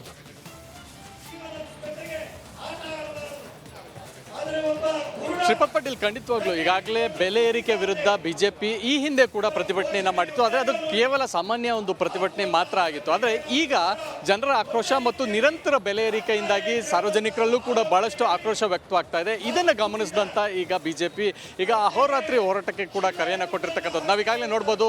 ಫ್ರೀಡಂ ಪಾರ್ಕ್ನಲ್ಲಿ ಬಹಳ ದೊಡ್ಡ ಮಟ್ಟದ ಪ್ರತಿಭಟನೆ ಕೂಡ ನಡೀತಾ ಇರ್ತಕ್ಕಂಥದ್ದು. ನಿನ್ನೆ ಬೆಳಗ್ಗೆ 11 ಗಂಟೆಗೆ ಆರಂಭವಾದಂಥ ಈ ಪ್ರತಿಭಟನೆ ಇವತ್ತು ಬಹುತೇಕ 11 ಅಥವಾ ಮಧ್ಯಾಹ್ನ 12 ಗಂಟೆವರೆಗೂ ಕೂಡ ಈ ಪ್ರತಿಭಟನೆ ನಡೆಯುತ್ತೆ. ಬಹುತೇಕ ಏನು ರಾಜ್ಯಾಧ್ಯಕ್ಷ ವಿಜೇಂದ್ರ ಅವರ ನೇತೃತ್ವದಲ್ಲಿ ಆರಂಭವಾಗಿ ಎಲ್ಲ ಶಾಸಕರು, ವಿಪಕ್ಷ ನಾಯಕರುಗಳು ಮತ್ತು ಪದಾಧಿಕಾರಿಗಳು, ಬಿಜೆಪಿಯ ಎಲ್ಲ ರಾಜ್ಯದ ಪದಾಧಿಕಾರಿಗಳು ಕೂಡ ಭಾಗಿಯಾಗಿರ್ತಕ್ಕಂಥದ್ದು. ನಿನ್ನೆ ಯಡಿಯೂರಪ್ಪನವರು ಕೂಡ ಬಂದು ರಾತ್ರಿವರೆಗೂ, ಅಂದರೆ ಬೆಳಗ್ಗೆ ಬಂದು ಮತ್ತೆ ರಾತ್ರಿವರೆಗೂ ಕೂಡ ಈ ಹೋರಾಟದಲ್ಲಿ ಪಾಲ್ಗೊಂಡಿದ್ರು. ವಿಭಿನ್ನ ರೀತಿಯ ಹಂತವಾಗಿ ಒಂದು ರೀತಿಯಾದಂಥ ಸರ್ಕಾರವನ್ನು ಅಣುಕಿಸುವ ರೀತಿಯಲ್ಲಿ ಒಂದಷ್ಟು ರಾವಣನ 10 ತಲೆಯ ರಾವಣನನ್ನು ಬಿಂಬಿಸಿ ಅದರಲ್ಲಿ ಸಚಿವರ ತಲೆ ಮುಖವಾಡವನ್ನು ಹಾಕಿದ್ದು, ಕಟಕಟಿಗೆಯಲ್ಲಿ ನಿಲ್ಲಿಸಿದ್ದು, ಚಾರ್ಜ್ ಶೀಟನ್ನು ಬಿಡುಗಡೆ ಮಾಡಿದ್ದು, ಈ ರೀತಿಯಾದಂಥ ವಿಭಿನ್ನ ಹೋರಾಟವನ್ನು ಮಾಡೋ ಮೂಲಕ ಗಮನ ಸೆಳೆದ್ರು. ಇನ್ನು ಹಾಲಿನ ದರಕ್ಕೂ ಕೂಡ ಕ್ಯಾನ್ ಅನ್ನು ಎತ್ತಿಡಿಯೋ ಮೂಲಕ ಒಂದು ರೀತಿ ಗಮನ ಸೆಳೆಸಿದ್ರು. ಒಟ್ಟಾರೆಯಾಗಿ ನೋಡೋದಾದ್ರೆ ಇವತ್ತಿನ ಒಂದು ಹೋರಾಟ ಏನಿದೆ, ಸರ್ಕಾರಕ್ಕೆ ಬಿಸಿ ಮುಟ್ಟಿಸಲೇಬೇಕು, ಕನಿಷ್ಠ ಏರಿಸಿರ್ತಕ್ಕಂಥ ದರವನ್ನು ಇಳಿಸಬೇಕು ಅನ್ನೋಂಥ ನಿಟ್ಟಿನಲ್ಲಿ ಒಂದು ಹೋರಾಟವನ್ನು ಮಾಡ್ತಾ ಇರ್ತಕ್ಕಂಥದ್ದು. ಹೀಗಾಗಿ ಈ ಎಲ್ಲ ಹೋರಾಟ ಯಾವ ಹಂತಕ್ಕೆ ಬರುತ್ತೆ ಅನ್ನೋಂಥದ್ದು ಇವತ್ತು 11 ಗಂಟೆಗೆ ಸಿಎಂ ಮನೆ ಮುತ್ತಿಗೆ ಹಾಕ್ಲಿಕ್ಕೂ ಕೂಡ ಈ ಒಂದು ತೀರ್ಮಾನವನ್ನು ಮಾಡ್ಕೊಂಡಿರ್ತಕ್ಕಂಥದ್ದು. ಏನು 11 ಗಂಟೆಗೆ ಹೋರಾಟ ಹೋರಾಟವನ್ನು ಅಂತ್ಯ ಮಾಡ್ತಾರೆ. ಅದಾದ ಬಳಿಕ ನೇರವಾಗಿ ಮುಖ್ಯಮಂತ್ರಿಗಳ ಮನೆಗೆ ಮುತ್ತಿಗೆ ಹಾಕೋ ಮೂಲಕ ಬಿಸಿಯನ್ನು ಮುಟ್ಟಿಸೋದಕ್ಕೆ ಕೂಡ ಬಿಜೆಪಿ ತಯಾರಿಯನ್ನು ಮಾಡ್ಕೊಂಡಿರ್ತಕ್ಕಂಥದ್ದು. ಹೀಗಾಗಿ ಈ ಒಂದು ಹೋರಾಟ ಬಹಳಷ್ಟು ತೀವ್ರ ಸ್ವರೂಪವನ್ನು ಪಡ್ಕೊಳ್ಳುತ್ತೆ. ಯಾಕಂತಂದ್ರೆ ಯಾವಾಗ ಸಾರ್ವಜನಿಕರದ್ದೇ ಒಂದು ಅಹವಾಲು ಅಥವಾ ಸಾರ್ವಜನಿಕರಿಂದನೇ ಒಂದು ರೀತಿಯ ಆಕ್ರೋಶವನ್ನು ವ್ಯಕ್ತವಾಗ್ತಾ ಇದೆ, ಅದನ್ನು ವಿಪಕ್ಷವಾಗಿ ಬಿಜೆಪಿ ಸಾರ್ವಜನಿಕರ ಬೆಂಬಲಕ್ಕೆ ನಿಲ್ಲುವಂಥ ಕೆಲಸವನ್ನು ಮಾಡ್ತಾ ಇರ್ತಕ್ಕಂಥದ್ದು. ಹೀಗಾಗಿ ಈ ಹೋರಾಟವನ್ನು ಯಶಸ್ವಿ ಮಾಡೋದಕ್ಕೆ ಒಂದು ರೀತಿಯಾದಂಥ ಹಂತವಾದಂಥ ಹೋರಾಟವನ್ನು ಕೂಡ ಮುನ್ನಡೆಸ್ಕೊಂಡು ಹೋಗ್ತಾ ಇರ್ತಕ್ಕಂಥದ್ದು. ಇನ್ನು ಇದೇ ತಿಂಗಳು 7ನೇ ತಾರೀಕು ಮೈಸೂರಿನಿಂದ ಚಾಲನೆ ಕೊಟ್ಟು ಜನಾಂದೋಲನ ಅಥವಾ ಜನಾಕ್ರೋಶ ಯಾತ್ರೆ ಅನ್ನುವಂಥ ಒಂದು ಕಾರ್ಯಕ್ರಮವನ್ನು ಮಾಡ್ತಾ ಇರ್ತಕ್ಕಂಥದ್ದು. ಈ ಮೂಲಕ ಸರ್ಕಾರಕ್ಕೆ ಪ್ರತಿ ಜಿಲ್ಲೆಯಲ್ಲೂ ಕೂಡ ಬಿಸಿಯನ್ನು ಮುಟ್ಟಿಸುವಂಥ ಒಂದಷ್ಟು ರೂಪುರೇಷೆಯನ್ನು ಕೂಡ ತಯಾರು ಮಾಡ್ಕೊಳ್ತಾ ಇರ್ತಕ್ಕಂಥದ್ದು. Shripad. Okay, thank you Chandrashekhar ಮಾಹಿತಿಗಾಗಿ. ಇನ್ನು ಉಚ್ಚಾಟಿತ ಶಾಸಕ ಯತ್ನಾಳ್ ಪರ ಒಬ್ಬರು ಬ್ಯಾಟಿಂಗ್ ಮಾಡಿದ್ದಾರೆ. ಮತ್ತೆ ಬಿಜೆಪಿಗೆ ಕರೆತರಲು ತಟಸ್ಥ ಬಣ ಆಕ್ಟಿವ್ ಆಗಿದೆ. ಯಡಿಯೂರಪ್ಪ ಜೊತೆ ಚರ್ಚೆ ನಡೆಸಿದ ಆ ನಾಯಕ 2 ದಿನಗಳ ಹಿಂದೆ ಯಡಿಯೂರಪ್ಪ ನಿವಾಸದಲ್ಲಿ ಚರ್ಚೆ ಆಗುತ್ತೆ. ಪಕ್ಷವನ್ನು ಮತ್ತೆ ಅಧಿಕಾರಕ್ಕೆ ತರುವುದೇ ನಮಗೆ ಮುಖ್ಯ, ದ್ವೇಷ ಮರೆತು ಯತ್ನಾಳ್ ಪಕ್ಷಕ್ಕೆ ಮರಳಿ ತರೋಣ ಅಂತ ಹೇಳಿ ಮಾಜಿ ಸಿಎಂ ಯಡಿಯೂರಪ್ಪ ಜೊತೆ ಶ್ರೀರಾಮುಲು ಚರ್ಚೆಯನ್ನು ಮಾಡಿದ್ದಾರಂತೆ. ಅಗತ್ಯ ಬಿದ್ದರೆ ಮೋದಿ ಜೊತೆ ಚರ್ಚಿಸಲು ರೆಡಿ ಅಂತ ರಾಮುಲು ಹೇಳಿದ್ದಾರೆ. ರಾಮುಲು 2 ದಿನಗಳ ಹಿಂದೆ ಯಡಿಯೂರಪ್ಪನವರ ನಿವಾಸಕ್ಕೆ ಹೋಗಿದ್ದರು. ಆಗ ಏನಪ್ಪ ಇವರು ಎಲ್ಲರೂ ಯತ್ನಾಳವರ ಹಿಂದೆ ಇದ್ದವರು ಎಲ್ಲ ಅಡ್ಜಸ್ಟ್ ಮಾಡಿದ್ರಲ್ಲ ಅನ್ನೋ ರೀತಿಯಲ್ಲಿ ಮಾತುಗಳು ಕೇಳಿ ಬರ್ತಾ ಇತ್ತು. ಯಾಕಂದರೆ ಸಿಟಿ ಎಲ್ಲರೂ ಕೂಡ ಯಾರೆಲ್ಲ ಯತ್ನಾಳವರಿಗೆ ಸಪೋರ್ಟ್ ಮಾಡಿದ್ರು ಅವರೆಲ್ಲರೂ ಕೂಡ ರಮೇಶ್ ಜಾರಕಿಹೊಳಿ ಹೊರತುಪಡಿಸಿ ಉಳಿದವರೆಲ್ಲ ನಾವು ಪಕ್ಷದ ವಿರುದ್ಧ ಹೋಗಲ್ಲ, ನಾವು ಮಾತಾಡ್ತೀವಿ ಅಂತ ಹೇಳ್ತಾ ಇದ್ರು. ಸೊ ಹಾಗಿರುವಾಗ ಶ್ರೀರಾಮುಲು ಹೋದಾಗ ಸಾಕಷ್ಟು ಚರ್ಚೆಗೆ ಗ್ರಾಸವಾಗಿತ್ತು. ಇವರು ಕೂಡ ಏನು ಪಾರ್ಟಿ ಚೇಂಜ್ ಮಾಡಿಬಿಟ್ರ, ಪಾಪ ಇವ್ರನ್ನ ನಡುದಿನಲ್ಲಿ ಕೈ ಬಿಟ್ರ ಅನ್ನುವಂಥ ಒಂದು ಆಗಿತ್ತು. ಈಗ ಅದೇನು ಹೇಳ್ತಾರೆ, ನಾನು ಮಾತಾಡದೇ ಇಲ್ಲ, ಎಲ್ಲ ದ್ವೇಷ ಮರೆತು ಒಂದಾಗೋಣ ಅಂತ ಹೇಳಿದ್ದಾರೆ ಅಂತೇಳಿ ಅವ್ರಿಗೇನೆ ಮಾತಾಡೋದಕ್ಕೆ ಹೋಗಿದ್ದೆ ಅಂತ. ಸೊ ಅದರ ಬಗ್ಗೆ ಅವರು ಮಾತಾಡಿದ್ದಾರೆ, ಕೇಳಿಸ್ಕೊಳ್ಳಿ. ನಮ್ಮ ಜೊತೆ ಮಾಜಿ ಸಚಿವರಾದಂಥ ಶ್ರೀರಾಮುಲು ಅವರಿದ್ದಾರೆ, ಅವ್ರನ್ನ ಮಾತಾಡಿಸ್ತಾ ಹೋಗ್ತೀನಿ. ಸರ್, ಇವತ್ತು ಯತ್ನಾಳ್ ಅವರ ಉಚ್ಚಾಟನೆ ಆಗಿದೆ. ಅವರು ವಾಪಸ್ ಕರೆ ತರಬೇಕು ಅನ್ನೋಂಥದ್ದು ಬಹುತೇಕರ ಅವ್ರ ಜೊತೆಲಿ ಇರ್ತಕ್ಕಂಥವ್ರು. ಆದರೆ ಶ್ರೀರಾಮುಲು ಅವರು ಯಾಕೆ ಇಚ್ಛೆ ಪಡ್ತಾ ಇದ್ದಾರೆ ಯತ್ನಾಳ್ ಅವ್ರನ್ನ ಪಕ್ಷಕ್ಕೆ ಮತ್ತೆ ವಾಪಸ್ ತರಬೇಕು ಅನ್ನೋ? ನಾನೇನು ಹೇಳ್ತೀನಿ ಅಂದರೆ, ನಾವೆಲ್ಲರೂ ಕೂಡ ಒಂದೇ ಹುದ್ದೆದಲ್ಲಿದ್ದಂಥ ಜನರು. ಹುದ್ದೆ ಅಂದರೆ ನಮಗೆ ರಾಜಕಾರಣನೇ ಹುದ್ದೆ ಆಗಿರ್ತದೆ ನೋಡ್ರಿ. ಯಾರೋ ಒಬ್ಬರು ದುಃಖದಲ್ಲಿರಬೇಕು, ಯಾರೋ ಒಬ್ಬರು ಸಂತೋಷದಲ್ಲಿರ್ಬೇಕನ್ನಂಥ ಮಂದಿ ನಾವಲ್ಲ. ಚಲೋ ಇದ್ದರೆ ಎಲ್ಲರೂ ಕೂಡ ಕೂಡಿ ಚಲೋ ಇರಬೇಕು. ಏನಂದ್ರೆ ತೊಂದರೆ ಆದರೆ ಎಲ್ಲರೂ ಕೂಡ ಸೇರಿ ತೊಂದರೆ ಆಗಬೇಕನ್ನೋದು. ಇವತ್ತು ರಾಷ್ಟ್ರೀಯ ನಾಯಕರು ಬೇರೆ ಬೇರೆ ಕಾರಣಗಳಿಂದ ಅವರು ಉಚ್ಚಾಟನೆ ಮಾಡಿದ್ದಾರೆ. ದಯವಿಟ್ಟು ನಾನು ಅವಕಾಶ ಬಂದಂಥ ಟೈಮಲ್ಲಿ ರಾಷ್ಟ್ರೀಯ ನಾಯಕರ ಜೊತೆಲಿ ಕೂಡ ಮಾತಾಡ್ತೀನಿ. ಯಡಿಯೂರಪ್ಪ ಸಾಹೇಬರು ಕೂಡ ನಿನ್ನೆ ಹೇಳ್ತಾರೆ, ರಾಮುಲು ಇವತ್ತು ಯಾವತ್ತೂ ಕೂಡ ಯತ್ನಾಳ್ ಅವರಿಗೆ ನಾವು ಯಾವುದೇ ರೀತಿಯಲ್ಲಿ ತೊಂದರೆ ಮಾಡಿಲ್ಲ. ರಾಮುಲು ಅವರೇ ಅವರು ಕೂಡ ಚಲೋ ಇರಬೇಕು, ಪಾರ್ಟಿ ಚಲೋ ಇರಬೇಕು, ಎಲ್ಲರೂ ಚಲೋ ಇರಬೇಕು ಅಂದ್ಕೊಂಡಿದ್ದೀವಿ. ಹಂಗಾಗಿ ಭಗವಂತ ಎಲ್ಲರೂ ಕೂಡ ಮುಂದಿನ ದಿನಗಳಲ್ಲಿ ರಾಷ್ಟ್ರೀಯ ನಾಯಕರು ನಾವು ಕೇಳ್ಕೊಳ್ಳೋಣ. ಅವಕಾಶ ಇದ್ದರೆ ಮತ್ತೆ ಪುನಃ ಪಾರ್ಟಿಗೆ ಬಂದರೆ ಇನ್ನೂ ಅನುಕೂಲ ಆಗುತ್ತೆ ಅನ್ನೋಂಥ ಮಾತನ್ನು ಕೂಡ ಹೇಳಿದ್ದಾರೆ. ಸರ್, ಯಡಿಯೂರಪ್ಪನವ್ರನ್ನ ಕೂಡ ತಾವು ಭೇಟಿಯಾಗಿದ್ರ, ಬಹುತೇಕ ಮೋದಿ ಅವ್ರನ್ನ ಕೂಡ ಭೇಟಿಯಾಗಿ ಯತ್ನಾಳ್ ಅವ್ರನ್ನ ವಾಪಸ್ ಕರೆ ತರಬೇಕು ಅನ್ನೋಂಥ ಮಾತನ್ನು ಕೂಡ ತಾವು ಹೇಳಿದ್ರ. ಯಡಿಯೂರಪ್ಪನವ್ರ ಜೊತೆ ಕೂಡ ಅದೇ ಚರ್ಚೆ ಆಯ್ತಾ? ಖಂಡಿತವಾಗಿ ಅದೇ ವಿಚಾರದಲ್ಲಿ ಕೂಡ ಯಡಿಯೂರಪ್ಪ ಸಾಹೇಬ್ರ ಹತ್ರ ನಾನು ಮಾತಾಡಿದ್ದೀನಿ. ಸಾಹೇಬ್ರು ಎಲ್ಲಿದ್ದರೂ ಕೂಡ ದೊಡ್ಡ ಮನಸ್ಸಿದ್ದಂಥವ್ರು. ಖಂಡಿತವಾಗಿ ಇಂಥ ಸಣ್ಣ ಪುಟ್ಟ ವ್ಯತ್ಯಾಸಗಳಾದಂಥ ಟೈಮಲ್ಲಿ ಅವ್ರು ಸರಿಪಡಿಸೋಂಥ ಕೆಲಸ ಮಾಡ್ತಾರೆ. ಯತ್ನಾಳ್ ಅವರು ಹೊಸ ಪಕ್ಷವನ್ನು ಕಟ್ತೀನಿ ಅನ್ನೋಂಥ ಮಾತನ್ನು ಹೇಳ್ತಾ ಇದ್ದಾರೆ. ನನ್ನ ರಿಕ್ವೆಸ್ಟ್ ಏನಂದರೆ, ಹೊಸ ಪಕ್ಷ ಕಟ್ಟೋದು ಬೇಕಾಗಿಲ್ಲ. ಅವ್ರೇನು ನಮಗೇನು ಬೇರೆಯವರೇನಲ್ಲ, ನಮ್ಮ ಪಾರ್ಟಿಯಲ್ಲೇ ಇದ್ದು ಅವರು ಮುಂದೆ ಅವರ ಸೇವೆಯನ್ನು ತೊಗೊಂಡಂಥ ಕೆಲಸ ಮಾಡ್ತೇನೆ. ಅವರು ಕೇಂದ್ರ ಸಚಿವರು ಕೂಡ ಆಗಿದ್ರು. ಹೈಕಮಾಂಡ್ ಜೊತೆಯಲ್ಲಿ ಭಾಳಷ್ಟು ನಿಕಟಪೂರ್ವ ಸಂಬಂಧವನ್ನು ಕೂಡ ಹೊಂದಿದ್ರು. ಅವ್ರು ಬರೋದ್ರಿಂದ ಮತ್ತೆ ಪಕ್ಷಕ್ಕೆ ಭಾಳಷ್ಟು ದೊಡ್ಡ ಮಟ್ಟದ 100% ಅವ್ರು ಬರೋದ್ರಿಂದ ಪಾರ್ಟಿಗೆ ಒಂದು ದೊಡ್ಡ ಶಕ್ತಿ ಆಗುತ್ತಾಗಲಿ, ಯಾವುದೇ ರೀತಿಯಲ್ಲಿ ತೊಂದರೆ ಆಗಲ್ಲ. ಅದಕ್ಕೋಸ್ಕರ ನಾನು ರಿಕ್ವೆಸ್ಟ್ ಏನಂದರೆ, ಪುನಃ ಅವರ ಹೊಸ ಪಾರ್ಟಿ ಕಟ್ಟೋದಕ್ಕಿಂತ ನಮ್ಮ ಪಾರ್ಟಿಗೆ ವಾಪಸ್ ಬರಲಿ ಅನ್ನೋಂಥ ಒತ್ತಾಯನೂ ಕೂಡ ಮಾಡ್ತೀನಿ. ಯಾವಾಗ ಈ ಚರ್ಚೆ ಆಗುತ್ತೆ ಸರ್? ನೀವೇನಾದರೂ ಹೈಕಮಾಂಡ್ ಭೇಟಿಯಾಗಿ ಆ ರೀತಿ ಅಂತ ಟೈಮಲ್ಲಿ ಹೋಗಿ ಮಾತಾಡ್ಕೊಂಡು ಬರ್ತೀನಿ ಸರ್. ಇದು ಶ್ರೀರಾಮುಲು ಅವರ ಮಾತು. ಕ್ಯಾಮರಾ ಪರ್ಸನ್ ಮಂಜುನಾಥ್ ಜೊತೆ ಚಂದ್ರಶೇಖರ್, ರಿಪಬ್ಲಿಕ್ ಕನ್ನಡ, ಬೆಂಗಳೂರು. ಅಮೆರಿಕ ವಸ್ತುಗಳ ಮೇಲೆ ಹೆಚ್ಚುವರಿ ಸುಂಕ ವಿಧಿಸಿರುವ ದೇಶಗಳಿಗೆ ಡೊನಾಲ್ಡ್ ಟ್ರಂಪ್ ಪ್ರತಿ ಸುಂಕ ವಿಧಿಸಿದ್ದಾರೆ. ಭಾರತ, ಕೆನಡಾ ಸೇರಿದಂತೆ ಹಲವು ದೇಶಗಳ ವಿರುದ್ಧ ಸುಂಕ ಸಮರ ನಡೆಸ್ತಾ ಇರುವಂಥ ಟ್ರಂಪ್ ಇಂದಿನಿಂದ ಹೊಸ ತೆರಿಗೆ ಜಾರಿಗೊಳಿಸಿದ್ದಾರೆ. ಇದರ ಇಂಪ್ಯಾಕ್ಟ್ ಏನಾಗುತ್ತೆ ನಮ್ಮ ದೇಶದ ಮೇಲೆ? ಬನ್ನಿ ಒಂದು ರಿಪೋರ್ಟ್ ನಿಮ್ಮ ಮುಂದೆ.